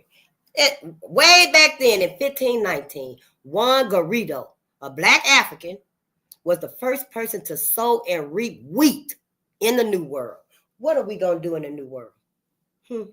What is our babies going to do in the New World? How long am I going to have to wait to find out how to get in them Tesla cars? I'm just saying, shoot. Now, in 1758, Francis William, a Black Jamaican, graduated from Cambridge University, becoming the first Black college graduate in the Western Hemisphere. The Western Hemisphere. If it said part of the hemisphere, I would have wrote it. But when I do this right here, I write it word for word for word for word for word. Yep. And his name was Francis William. And this was in 1758. Yep, 1758. See that chronological order? Because I be thinking, darn. But slavery happened at certain places and stuff. Yeah, y'all, you got to get your channel. You got to get your channel. Shit, I'm going to confuse y'all ass. Not intentionally, though. We're going to straighten it out, though. In 1844, Macon B. Allen passed the main bar exam and became the first Black lawyer in the United States. In the United States in 1844. And then I'm thinking about who come to mind for me is, I'm thinking about Thurgood Marshall. He was a judge. See, we got to help each other. See, we can remember. Repetition is key for me. We all learn differently. I know you got that photographic memory and stuff, though, see. But that's all right. I ain't got a photographic memory, but that's why I got to write stuff down. Take down some pictures on the wall and put them notes up there. And that's fine with me, long as I learn it. Long as we learn it. See, our babies, they done made our babies think that they inefficient, y'all. They not inefficient. They are not inefficient. They not slow. They not timid. Or, they not impossible.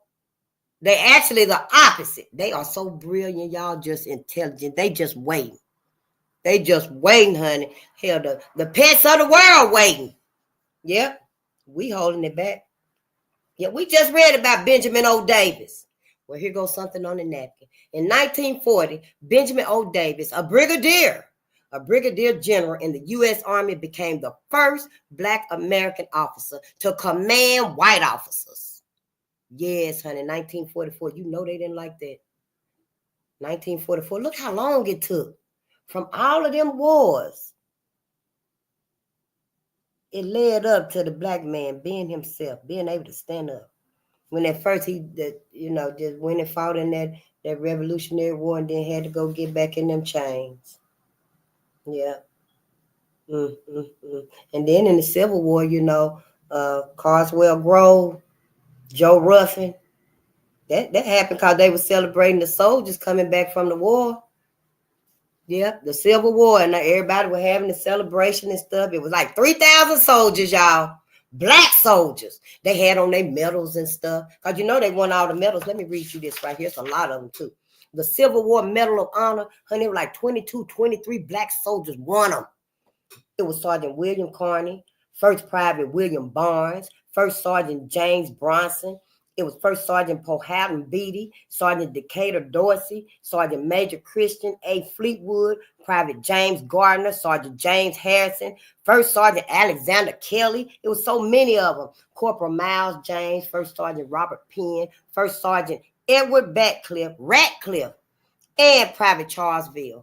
So many. So when they were having a celebration, all the black men was out there standing tall. They were so strong, honey, just brave, and had all their medals on and stuff. And there were two white men, a sheriff, and I guess it was a deputy sheriff. They motherfucking asses done went to the celebration, talking about they were looking for liquor.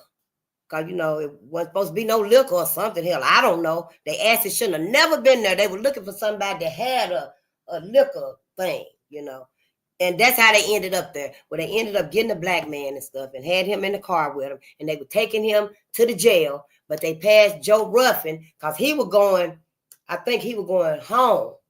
Yeah, he was going home or coming back, but they passed each other. And Joe Ruffin seen the black man and he knew him. And the black man seen him. And he was like, oh, stop there, Joe. Joe can pay my bill. Joe can vouch for me. And Joe stopped the car. He got out and he was like, yeah, well, I don't have $75 on me, but I can go to the house and get it. And, he was going to go to the house and get it and stuff. And somehow something done happened and the gun went off and the sheriff was shot dead. Joe Ruffin was shot in the head. And that's how the riot started. That's how the riot started. And, yeah, white folks went off. White folks went off, yeah. They threw both of his sons in the fire, hung them by the neck and threw them in the fire because they burnt down everything. And they said the next day when they found them, they didn't know. They put a chain on one of them neck and put a rope on the other one. And I don't know if they were dead then after they had tortured them and stuff. It's bad enough thinking about it, but to do that and then throw a live person in the fire.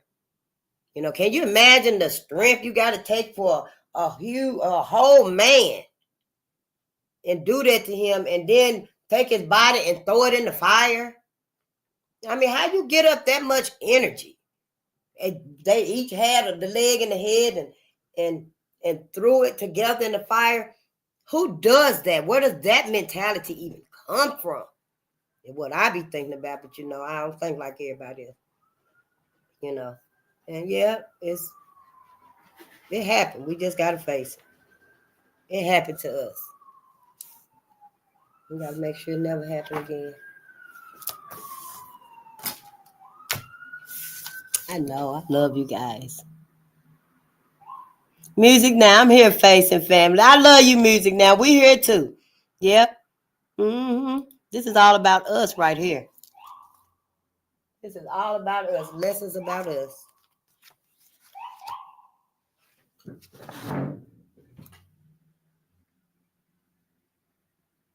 Oh, yeah. Well, I hope everybody's safe. But yeah, this is all about us. We got to unlearn all of these myths and lies, so that we can get our babies on a better plane of thought. We all done lived our whole lives and stuff for the peace and comfort of white America. As far as me, I don't think that's the case anymore. I really do not. I think that this new awakening that Black America in is cosmic. It's on time, and we must follow through with this new awakening. If Black America, if we do not follow through with this awakening right here, oh honey, we may be another 500 years, in captivity, another captivity, physical captivity. Let's not, let's not fool ourselves. Just like we haven't healed, white America hasn't healed either. White America play a really good game. When Kentucky, we were reading racial violence in Kentucky, 1865 to 1940. And Kentucky decided, see, that's the whole thing. Kentucky decided, white man, you're going to have to stop dragging the Black bodies through town. We can't let you burn their bodies no more. We can't let you cut out their fingers, toes, nose, and penises and stuff no more. We can't let you take pictures. We can't let you do these things no more.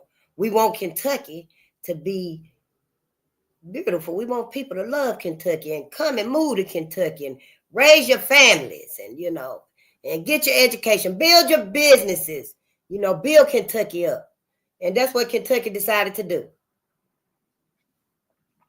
And I think that's how white America got used to the idea of keeping everything on the hush. Because white America was against it. I don't know how long they fought against it. We're not doing it.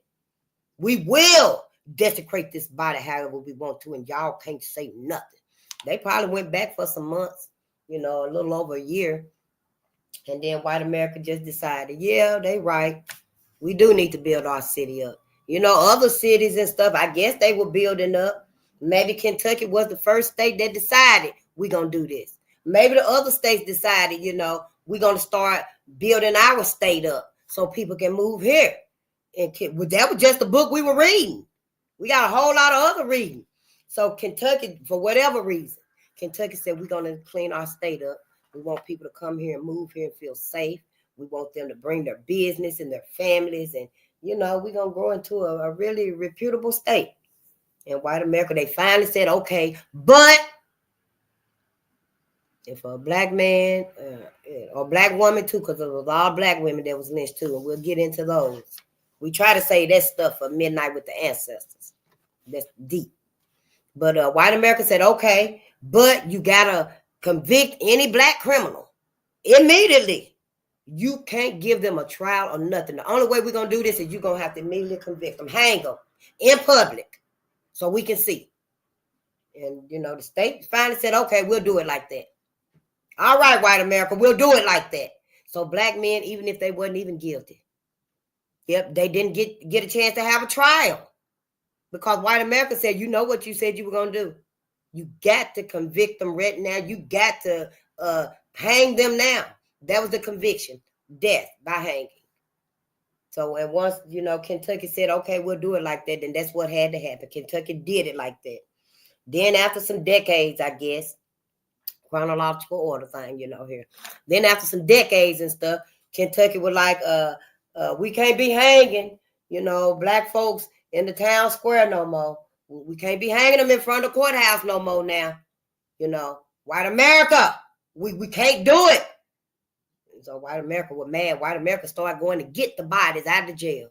Oh, yeah, they got Jeff Brown in jail. They go get Jeff Brown. Oh, they lynched him and stuff because he refused to say yes, sir, to a white man. Jeff Brown, that was his name and stuff. But anyway, they go get the Black man from jail. Jail started relocating the aggressor, the person that they said committed the crime, to other places so they could be safe. White America go get somebody that they were friends with and lynch them. Yeah, white women, oh yeah, bring the Black man and lynch him below my window so I can see him die. Wasn't even the man that committed the crime. So what happened was Kentucky said, okay, Kentucky was like, we can't lynch him no more in the town square. We can't do it no more. We ain't gonna do it no more. But white America started kidnapping black men from the jails and stuff. And then Kentucky said, well, we'll lynch them inside. They probably built a brick thing where they can lynch them in private. But see, they told white America, because white America wasn't going for that either. What the fuck you mean lynch them in private? We can't see that shit. We can't see it, Billy. So they said, well, you can come and see it. We'll lynch them in privacy, but y'all can come and see it, white America. So for a long time, white America would watch the lynchings in private.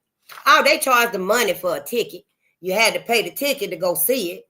But, you know, white folk were looking over the walls and stuff and knocking little bricks out so they could peek through anything to see the lynching and stuff. But it wasn't brutal.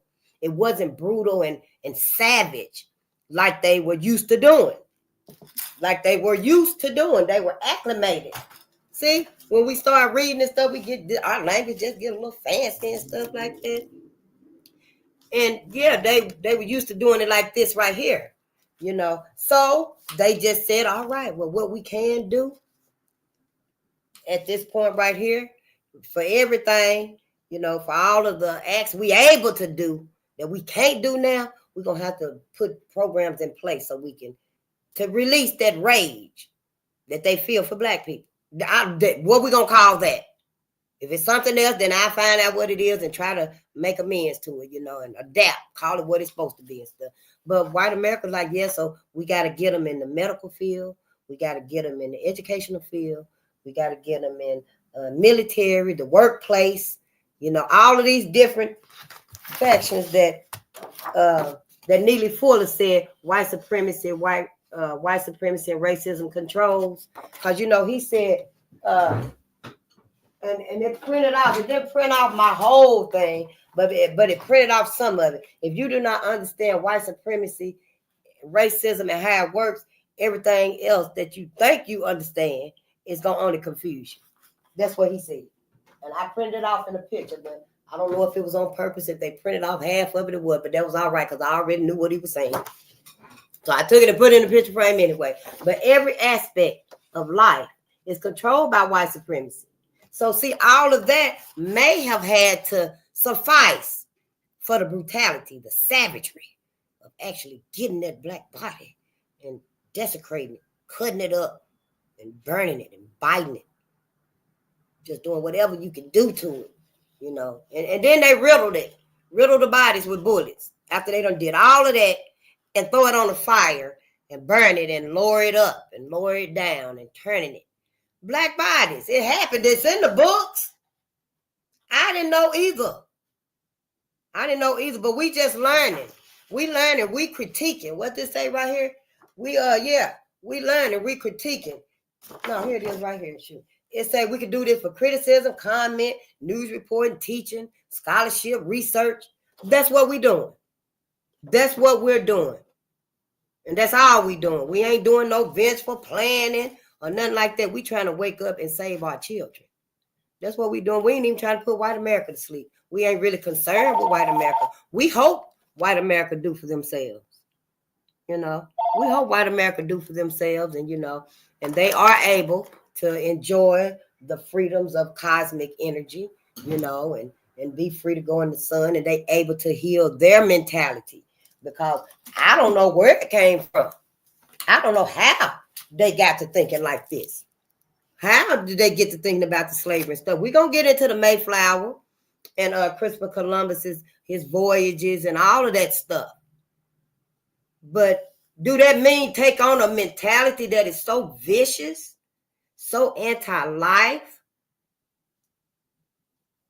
I mean, you know, I don't know. They didn't teach me nothing in school.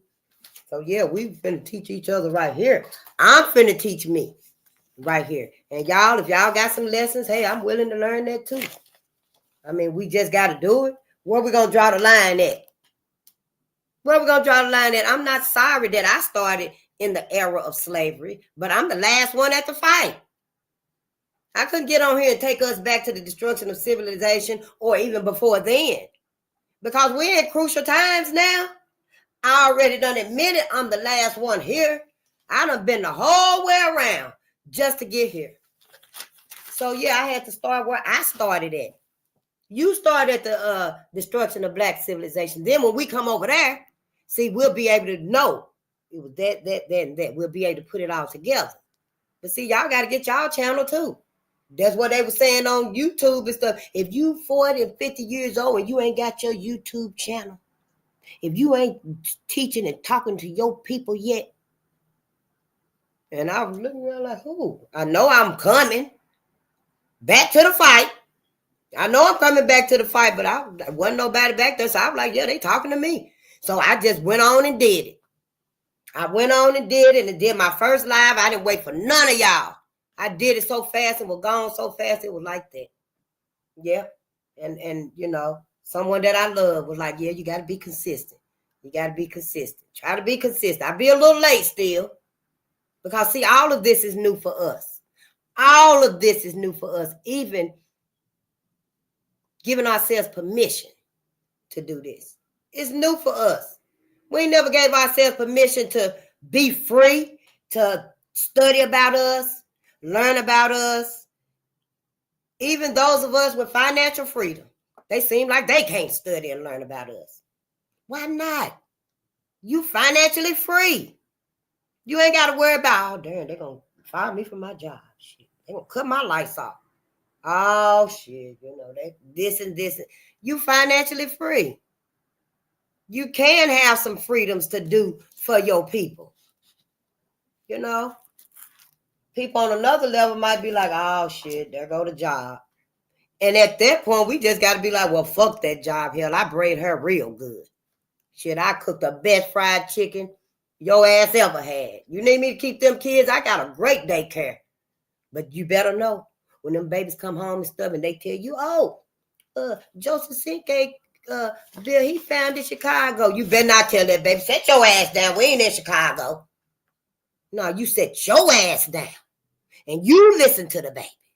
You go get some books. And come back and tell them, yeah, oh, baby, look, I found some more information on Joseph Cinque. Remember you told me Joseph Cinque found in Chicago. Well, look what else he did. And there you have the light bulb is gone off. Y'all got a new bond. Lessons is being learned. Ideals is being thought of. See, Black America, that little bitty thin line like that. We just got to find it for us. Yeah, that's it. And that's all. Oh, I can't wait. It's going to be so awesome. My babies, I can't wait till they tell me how to let the black people out of them Tesla cars, honey. I'm going to tell all y'all how to do it. Sure will. Yeah, we got to do this. We got to do this. We're going into a new world order. Black America. And you know, if it is, it come to that, World War III, everybody finna get it. Everybody finna get it. But everybody gonna have somewhere to go when they get it. You know, everybody gonna have some shelter to go to, you know. But us, pretty much on the whole and stuff, we ain't gonna have no shelter to go to. Our ass better get under a tree or some shit. You know, if we can. I don't know. I'm just thinking that we better be thinking about something. Because it's dire straits now. We're in a crisis. We are in a crisis. White America should have been no told us. For all the love, the sincere white folks should have been no told us. I know.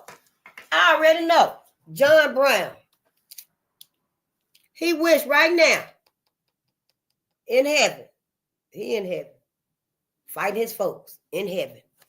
Our people in the afterlife. He in heaven fighting his folks.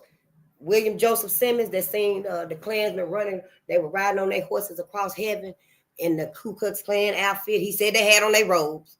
And then we heard yesterday that they even had the horses in the Klan robe. So when William Joseph Simmons said he had the vision of the white man riding across heaven on the horse with his robe on, and he was on the horse had their robe on too, you know, he formed the KKK again in 1915. That's who he in heaven fighting with them. So Black America, we probably want to go past heaven. Go past heaven. Go to the afterlife, because that's where Emmett Till and them is at.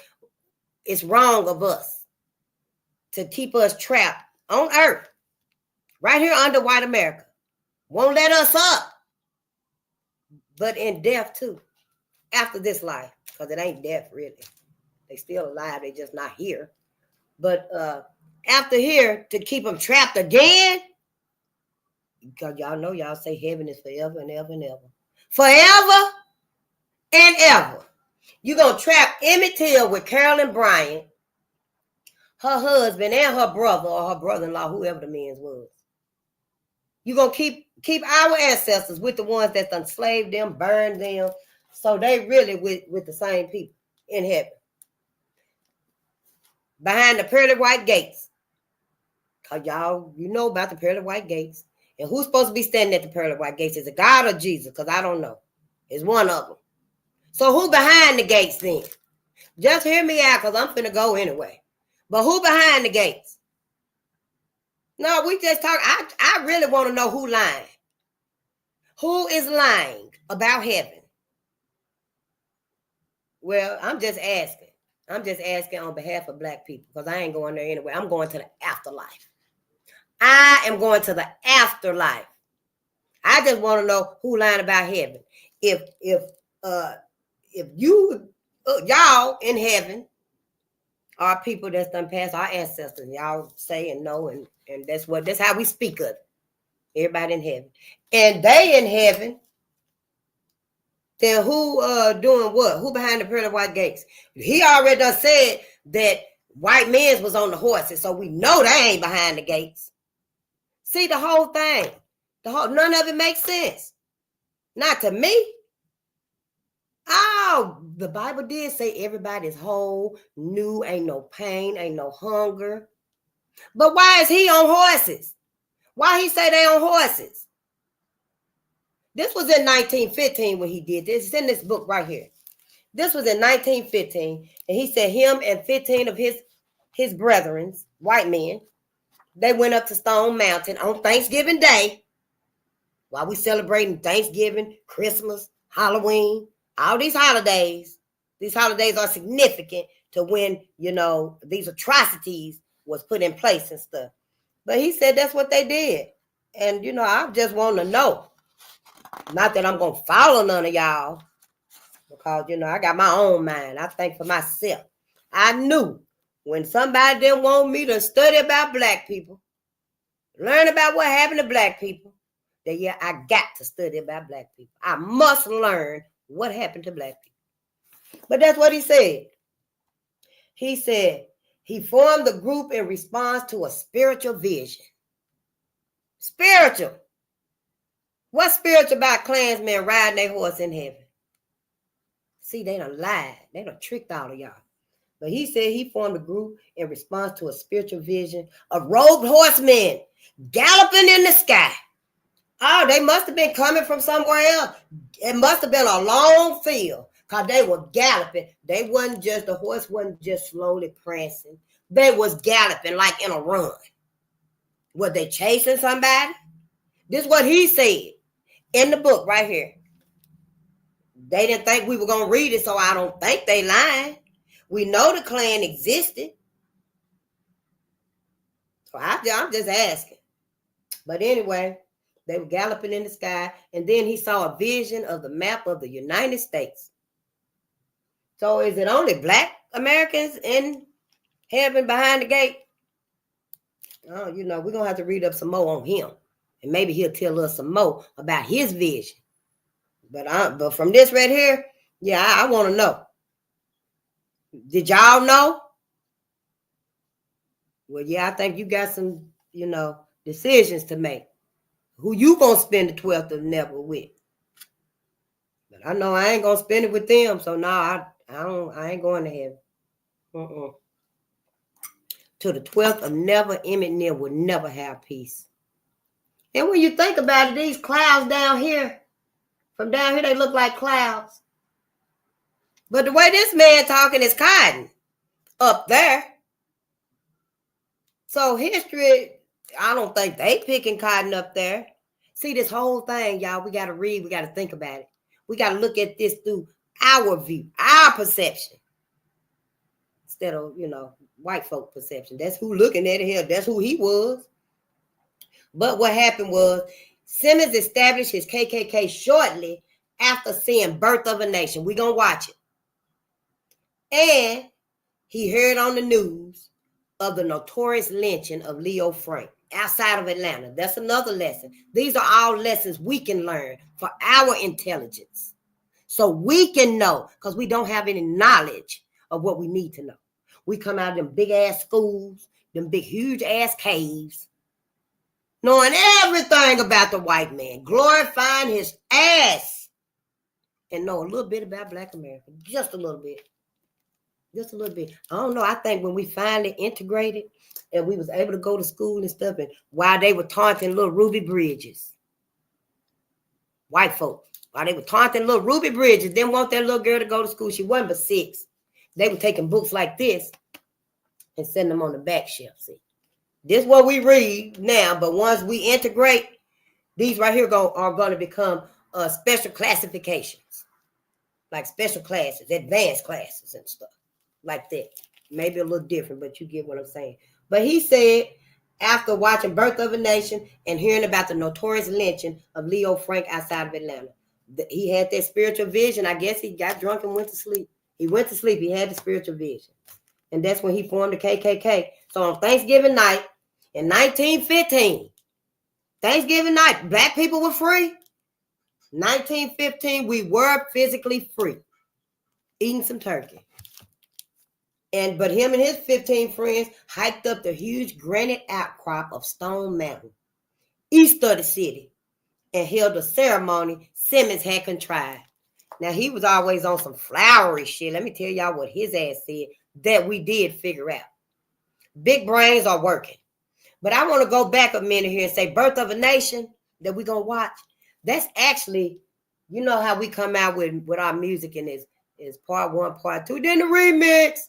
Well, Birth of a Nation is actually the remix to the movie The Klansman.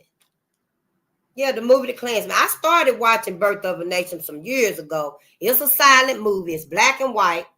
It's kind of like that Benny Hill little thing we used to look at. And Benny never did talk. And like, what was the other man didn't talk? But yeah, Birth of a Nation is a silent movie. You know, it moved kind of fast though. You know, it's kind of like they rolling the script. And so everything go real fast across the screen and stuff. But we're going to watch it. And we're going to watch Klansman, that movie too. But I'm just saying his speeches were all flowery. Like he said, because he saw the Klan as his child. That was his baby. He honored them. He loved them. That was his lifestyle, his everything, the Klans. You know, he put it all on the line. He tried to be a minister, insurance. He sold insurance. And what else did he do? Oh, a doctor. Claimed he had some medical training, like James Marion Sims, that was just digging in Black folks with no anesthesia, no numbing, nothing.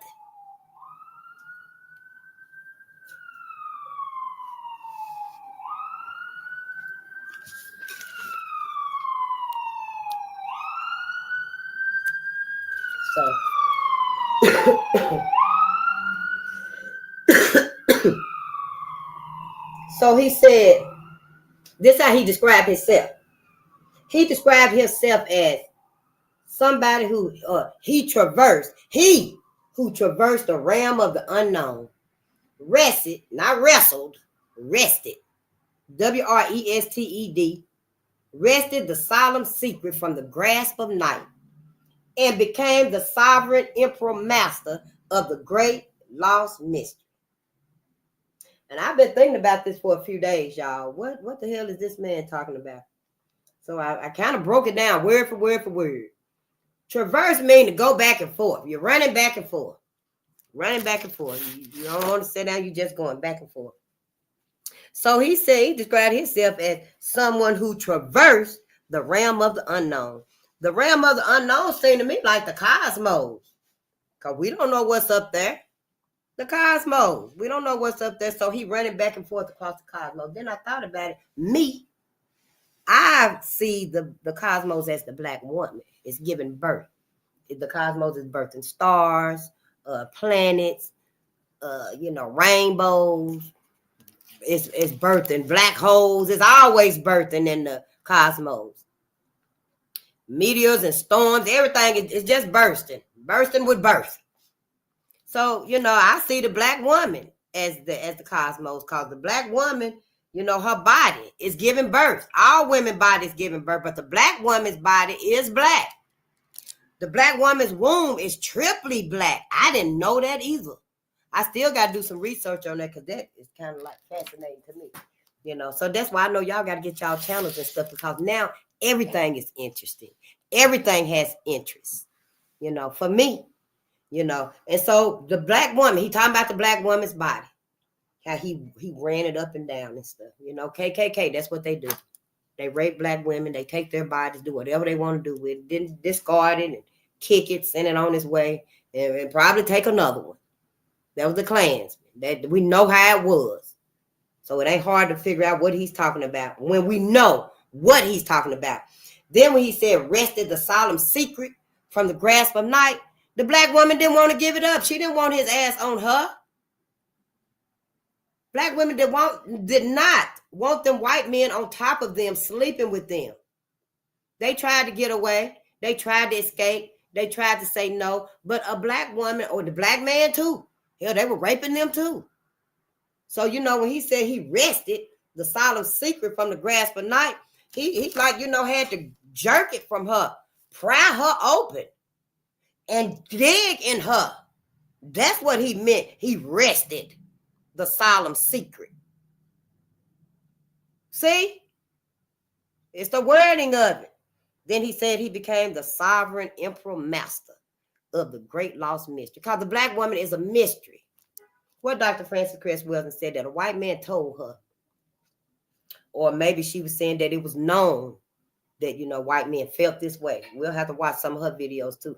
But it was made known to her, whether somebody said or however she got the information to download, that white men said they not a man until they've actually slept with a black woman. Don't get mad at me. Do not get mad at me. Get mad at they asses for being manipulative about it. Being insincere about it this whole time. That's what you wanted? All these centuries. That's what you wanted. Let's see, I digress. But yeah, that's what he said. So him being the sovereign emperor master of the great lost mystery, is that what all white men is trying to become? By all of a sudden, everybody want to marry black women, and all they telling. Did you see the video where they telling about how they were so plain and stuff at first, but honey, when they got with a black woman, oh baby, they got swag now. So, you know, when I read this right here, it just came on like the other night when I was reading it and stuff, you know, and it dawned on me, oh, that's what he talking about. Y'all should have told me. I feel like, wow, I really decoded what his ass was meaning. He was talking about black women, the black woman's body, being able to have access to it no matter what she say or her husband say. You know, that's how it was. And then he said that he wrote numerous KKK tracks, y'all, little pamphlets filled with breathless, confusing puffery. Just a bunch of bullshit, you know, to us. But it meant something to them. So a pamphlet labeled ABC of the Invisible Empire.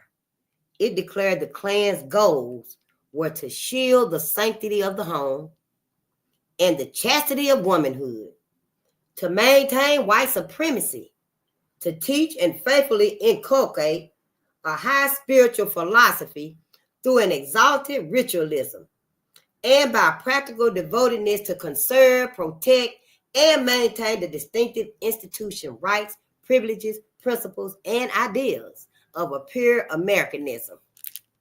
The KKK's mission, bottom line, was to save the white race and the Anglo-Saxon civilization from miscegenation and immigration.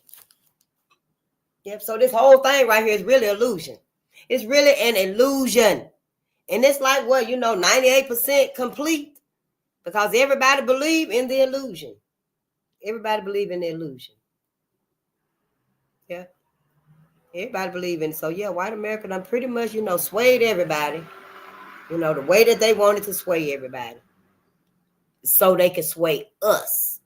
Oh, everybody willingly swayed. Everybody willingly swayed when white America said what it was. They let it be known. I don't know if it was telepathically. Did they send a memo out to everybody? You know, because if they did, why didn't somebody tell us?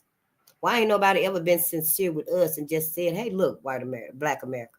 White America done drove y'all asses crazy.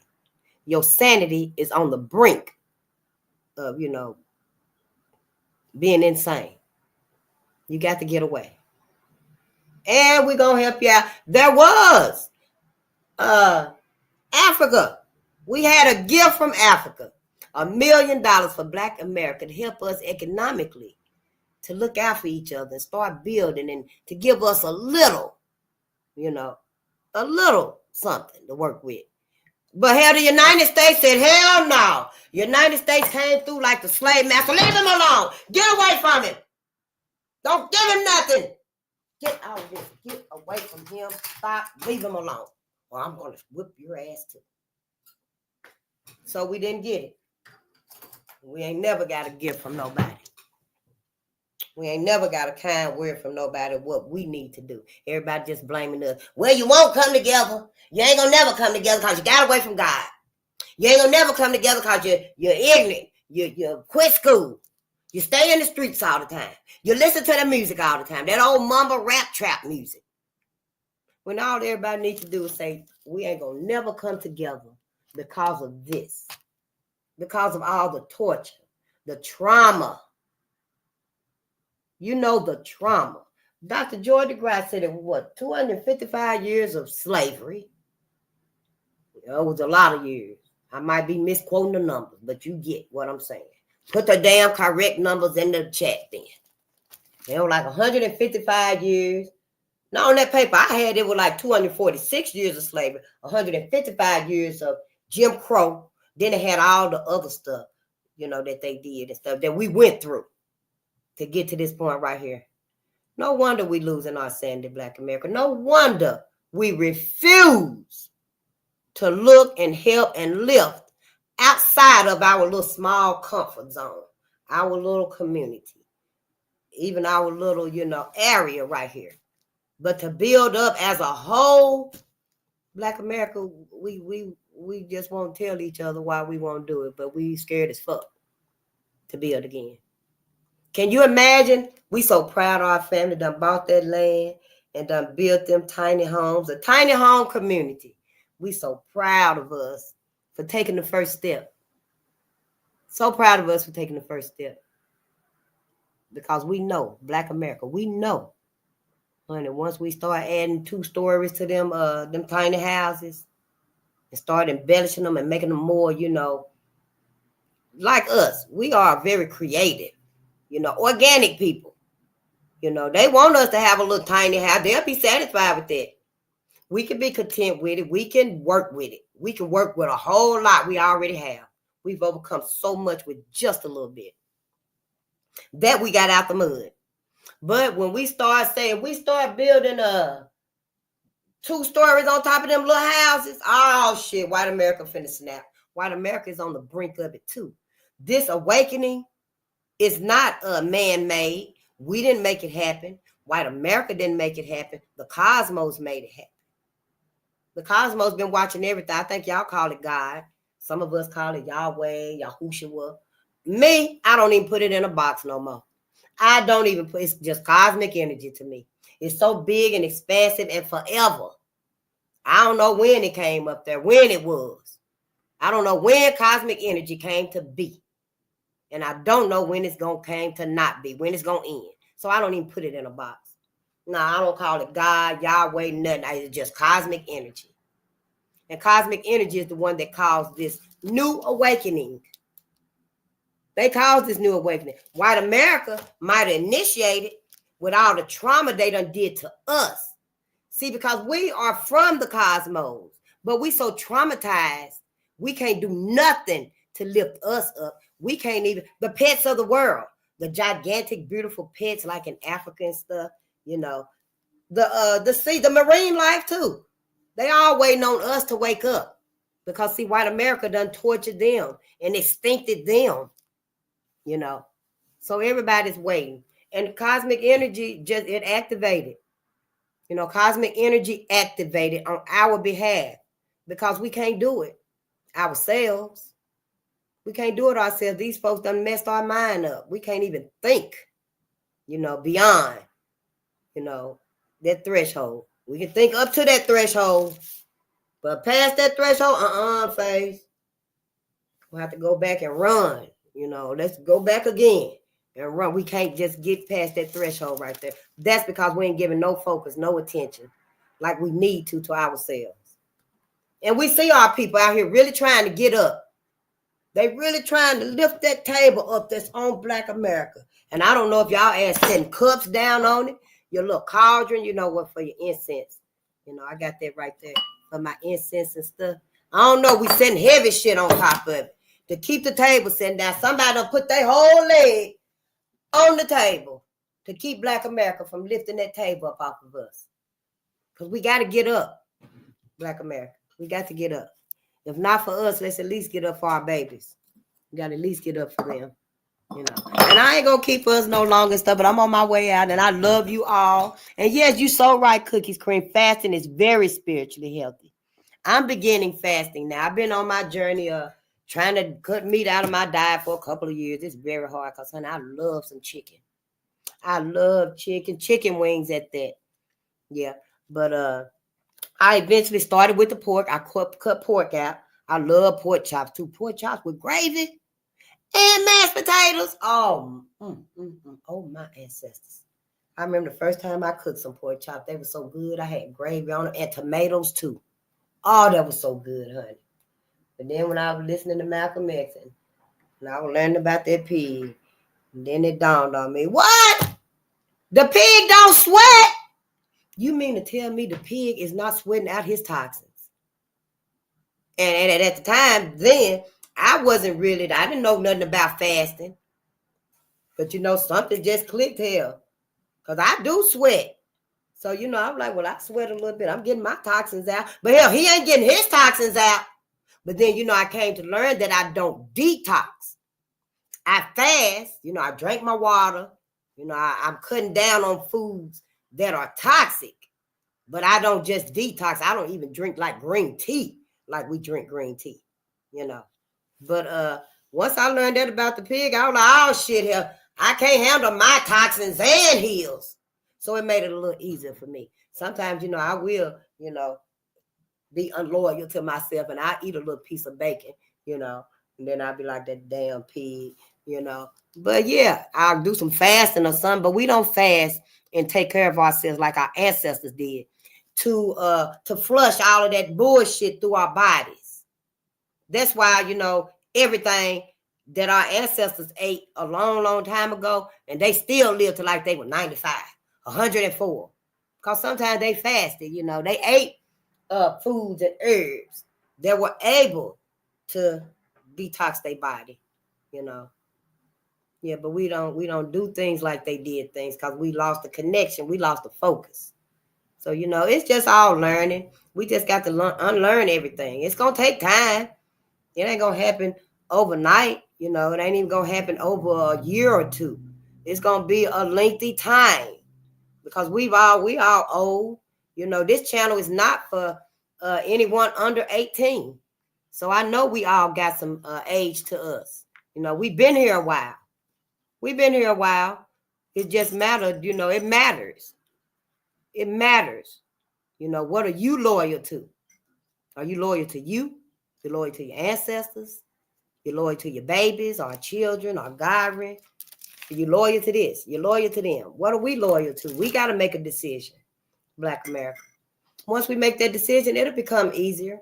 Yeah, because now, since I made the decision, when I made the decision, now, honey, when people come around me, honey, they leave before we even get to talking good. Yep. They leave before I even get to maybe the third or fourth ancestor that I done learned about. Whatever I done learned and stuff, yeah, you can't come to me talking about Beyonce and stuff. I'm going to let you say what you got to say. And then I got to tell you what I want to talk about. Because you came to me. So, see, yeah, you can't come over here and turn the TV and want to look at the Waltons and stuff. No, not over here. You got to go over there and do that. So yeah, people come up to you now and don't even want to linger, and that's fine with me. Take your ass on, because we can't go back to sleep, Black America.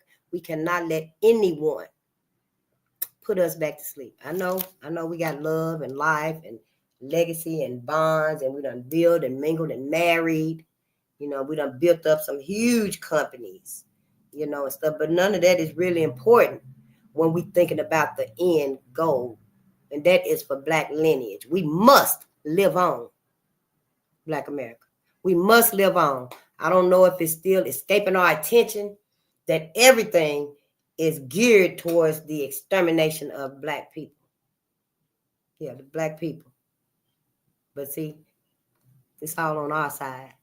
Because if that does ever happen, honey, the sun is gonna get vengeance for you. Yeah, the sun gonna blow everybody motherfucking ass up. Just like that. Yep, they ain't even gonna have to look around and, well, oh, is the sun smoking? Is the sun smoking to you? Ooh, y'all, do it look like the sun is just pulsating? Y'all see the sun up there? What it's doing? Oh, damn, the sun's spinning. The sun's spinning. Y'all see the sun spinning in the sky? It's just spinning real fast, real fast. All them things gonna happen before it blow up. Boom! Yeah, and that's gonna be the end of it. Yeah, that'll be the end.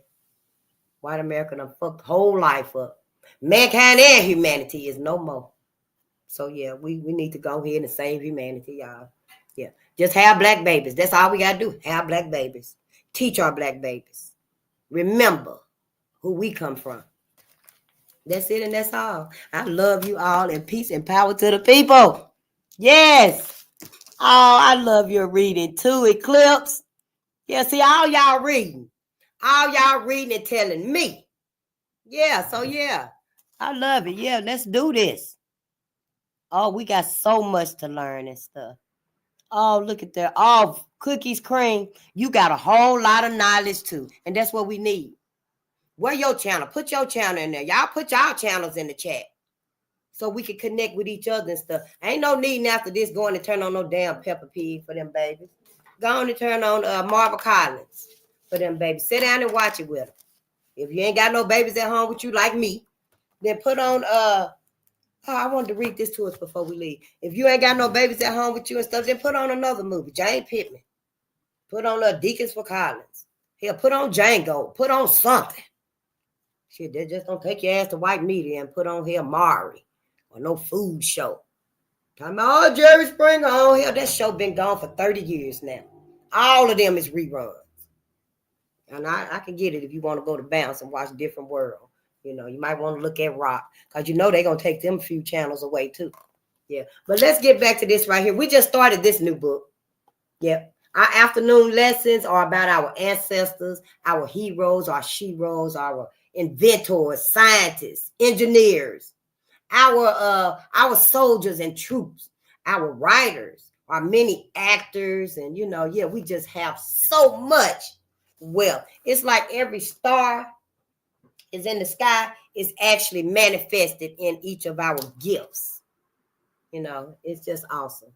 And so the other day we read about, when we started this, we read about Ruby Bridges and Marianne Anderson. We learned about Marianne Anderson in our other books on the African-American heroes and stuff. And that was this one right here. We've learned so much, y'all. We are learning so much. But we learned about Marianne Anderson in one of those. And, you know, everybody loved Marianne's voice, y'all. She had a beautiful voice. Everybody loved it the world over, matter of fact.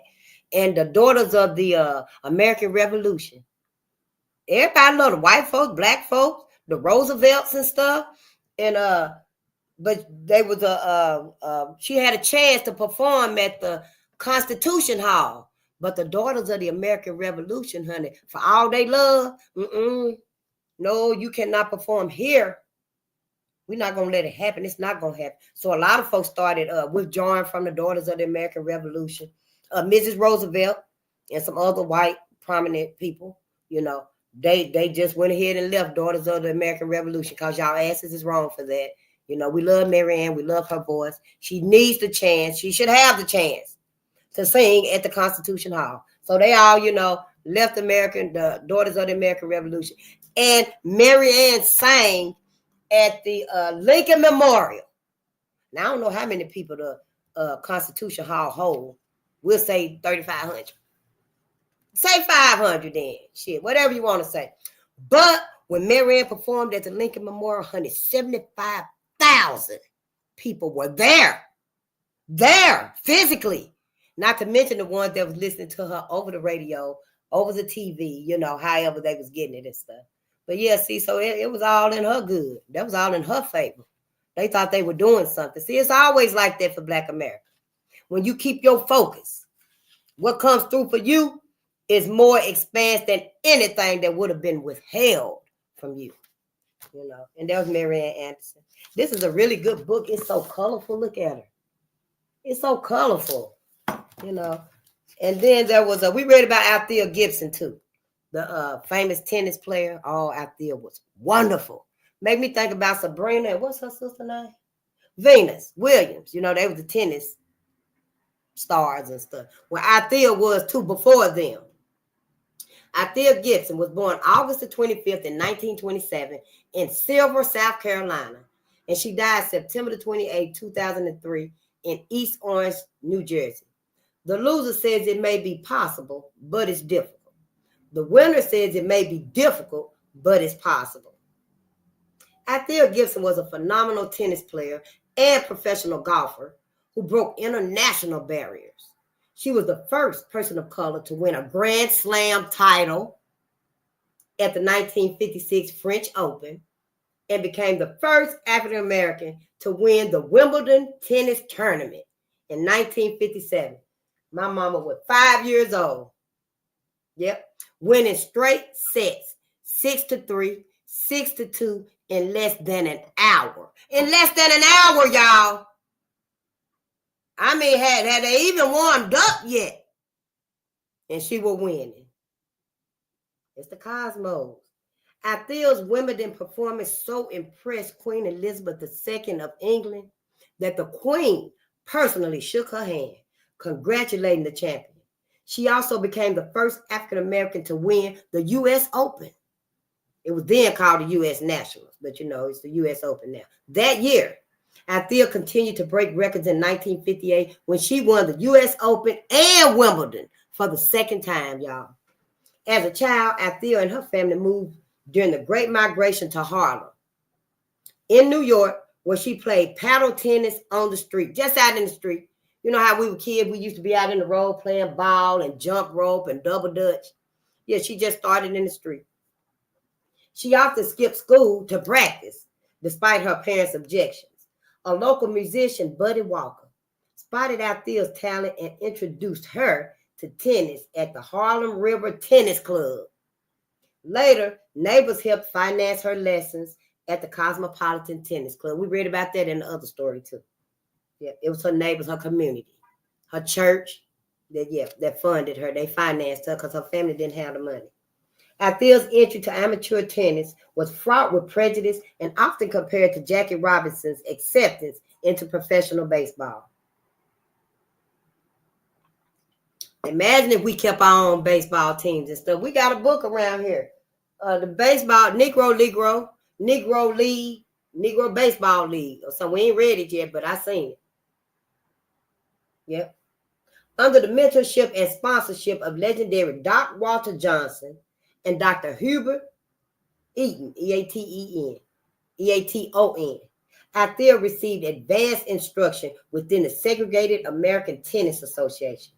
In 1949, Althea became the first African-American woman to play in the USTA National Indoor Championship. Ooh-wee, and that was in 1949. See how long it took? How long it took, but it happened. You just got to persevere. You got to keep on. You can't give up, Black America. 1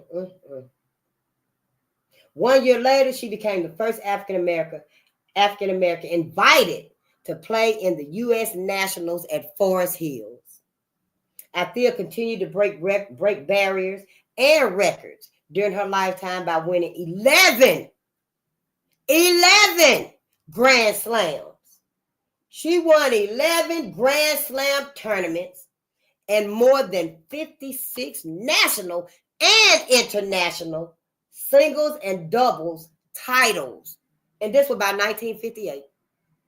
By 1958, Athea achieved many other firsts as a musician, a professional golfer, and a recreation and sports commissioner in New Jersey. She mentored young athletes through neighborhood and urban tennis clinics, was inducted into the International Women's Sports Hall of Fame. I didn't even know it was an International Women's Sports Hall of Fame. I just heard about the Hall of Fame. But yeah, honey, I feel made it. And she was an inspiration to tennis players who followed her, including Arthur Ashe, A-S-H-E, Leslie Allen, Zina Garrison, Z-I-N-A, and Venus and Serena Williams, who said, Althea Gibson paved the way for all women of color in sport. Althea Gibson, look at her, with her roses and her tennis smacks. Yeah, we're going to read one more. We're going to read just one more. Then I'm going to let y'all go. Toni Morrison. I want to say we got one of her books. I'm not really sure. She was born February 18th, 1931 in Lorain, Ohio. That's L-O-R-A-I-N. Not Lorraine like the name, but Lorain. L-O-R-A-I-N, Ohio. And she died August the 5th, 2019 in the Bronx, New York. If there's a book that you want to read, but it hasn't been written yet, you must be the one to write it. Black America, you must be the one to write that book. If you got a poem, a song, a book, whatever, you the one meant to write it. Yeah, so get to writing and tell us that channel too so we can come and read and you can read to us, you know. Toni Morrison is the first Black woman to be awarded the Nobel Prize in Literature.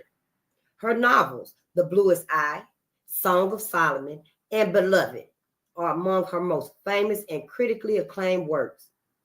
Toni's career encompassed teaching in English literature, editing, literary criticism, playwriting, and public speaking. Her extraordinary writing earned her international awards and honors, including the Pulitzer Prize, the National Book Award, the National Humanities Medal, and PEN, P-E-N, / Saul Bellow Award for Achievement in American Fiction, and the Presidential Medal of Freedom. Yes, Toni Morrison. Born to working class parents in an Ohio steel industry town, Toni's birth name was Chloe Ardelia Warford. CHLOE ARDELIA Warford. But she took the baptismal name Anthony after converting to Catholicism at the age of 12. She was a Catholic. Later, she adopted the nickname Toni. Storytelling, singing, sharing history and folklore, and telling ghost stories was central to Warford family life. That's what they did. That was their quality time. Yeah. Toni drew upon this legacy and her family's love of Black culture in her epic, mythic, and richly textured novels. Following her graduation from Howard University in 1953, Toni taught at several colleges, divorced her husband, and raised their 2 sons as a single mother. She joined a writers group, then became a fiction editor at Random House, where she worked for 18 years, co-editing with Middleton A. Harris the seminal work, The Black Book, in 1974, and editing memoirs by Muhammad Ali, Lucille Clifton, and Angela Davis.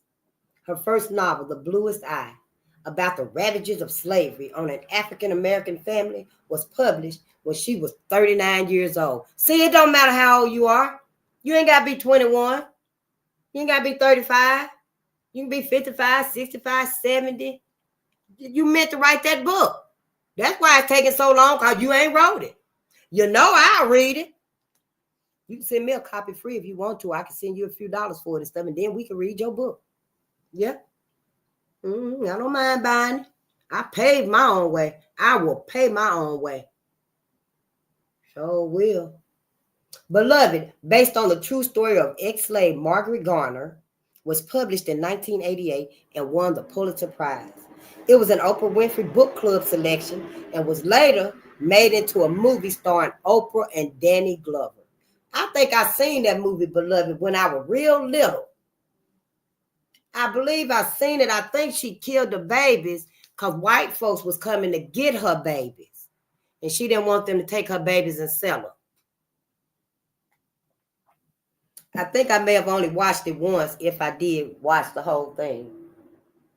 A past review interviewed detailed Toni as a master of the public novel, examining the relationships between races and sexes and the struggle between civilization and nature, while at the same time combining myth and the fantastic, combining myth and the fantastic with a deep political sensitivity. And that's Toni Morrison. Look at her. Ain't it so beautiful and colorful? See, that's how we are. We are so beautiful and just glowing. Just beautiful. It's nothing like us. And we'll start with Michelle Obama tomorrow. Yes, when we read this book, we'll start with Michelle Obama. So I love you all, and I thank you so much for your patience and your presence. Now, when you go outside, you just know that that big, beautiful sun up there is for you. It's for you, and it's yours. And if anybody mess with you and get your numbers down, Black America, the sun got your back.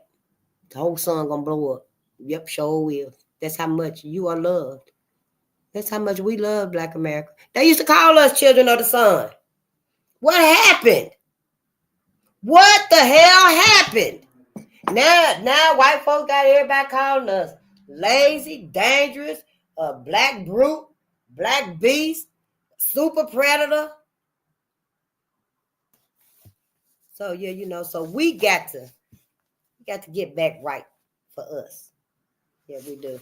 Oh, when I was telling you about a family that told me about saying self-hate and stuff, I learned it from Dr. Ray Hagins, and then I'm gonna go.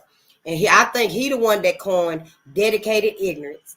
So I try to say self-hate as less as possible and say dedicated ignorance. However, I'm gonna have to explain what dedicated ignorance is because we don't know that phrase, that term. For him to coin it and for everybody to know it, everybody ain't told us. Everybody still got us saying self-hate. Kind of like speaking in that old lingo. Ain't nobody told us what the new lingo is. So when I do reference it, I will be letting folks know, I'll probably be using both of them from time to time. But yeah, and what I got it from was committed to self, defeating dogma. Is dedicated ignorance. Dr. Ray Hagin, he coined it, I believe. He was a psychologist and a pastor. I think he got some books. I don't know if them his songs he be singing. I used to watch him in the beginning, but I like him. I like Dr. Ray Hagin. He can teach us a lot. He can help us understand where we kind of got the wires twisted. We got our knowledge, a little confused and stuff. Kind of like I got to sort out my chronological unknowings. I got to study and learn so I can get my chronological orders and stuff together. Dr. Ray Hagin, a lot of our scholars, critical thinkers, they can help us to, straighten out some of the things that confuse us about this whole ordeal that we're going through. If we just listen to them. Just give them a try, honey. How many of our asses go up there and put on TD Jakes, Joel Osteen, what's that one man named? Pat somebody? We'll put on all of them pastors. All of them. Hey, that's you. Because TD Jakes never did tell y'all what he was doing at Diddy parties, did he? Because last I seen, he said, I ain't telling y'all nothing. But yeah, if you can spend time and hours listening to that and stuff, go give Dr. Ray Hagins a chance. Some of our real pastors and reverends that's telling us what they have learned. He was a pastor that believed the same thing, but I think he found out different. So he just letting Black America know what he found out, and he's still a pastor. Yeah. I don't think I'm going to heaven with him. I'm going to the afterlife. But yeah, he got some lessons for us, Black America.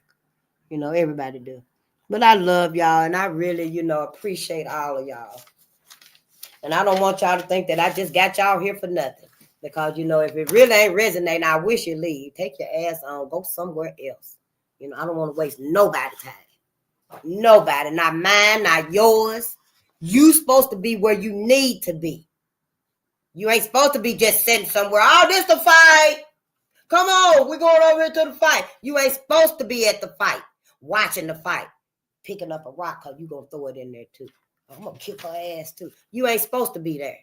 You supposed to be where it resonates, where it's beneficial. Everybody know being at a fight, hell, if your ass ain't the one that got to defend yourself. If you ain't the one fighting, you ain't supposed to be there. You ain't supposed to come way from over there calling everybody, oh, girl, there's a fight going on over here. Girl, come on over here. No, we ain't supposed to be sitting in places like that, spaces like that. We supposed to put ourselves where we need to be, where we can gain the benefit, whether it's knowledge, personal freedom, financial freedom, you know. Yeah, that's what we got to do, Black Americans. So we can't just keep being, you know, in places that ain't really serving us, that ain't really teaching us and showing us what we need to be looking at, what we need to be focusing on. So, yeah, you know, so all of y'all, you know, yeah, just, I love y'all. I thank y'all. I don't know what else to say. I appreciate y'all. I do. And I can't wait to get on your channel. And you know, just have some patience with me. When I do come on your channel and I'm trying to learn about, you know, what you teaching me about the trigonometry and all this stuff with science and stuff. Yeah, I'm going to have to find out a way so I can remember it. And, you know, then I can use it. So, yeah, you know, when I get there and stuff, yeah, have patience with me, too. Shoot, what you going to do? Take all that knowledge with you? We got to find a way where we can be patient with each other and help each other learn these things. Because half of us ain't going to want to learn it anyway. But, you know, yeah, that's neither here nor there because a bulk of us are. You know, and I love y'all and I thank y'all. And, you know, peace and power to our people. And read to them babies, you know. Yeah, this is the change right here. We doing it right here. We talking to each other differently too. Start paying attention to your words that you're saying. Because this language right here is truly a curse. It's a curse. We'll get into that another time and stuff. But yeah, I do talk a lot, don't I? Know. It's us. Y'all my son. Can't say it no better than that. I love you and I'll see you next time.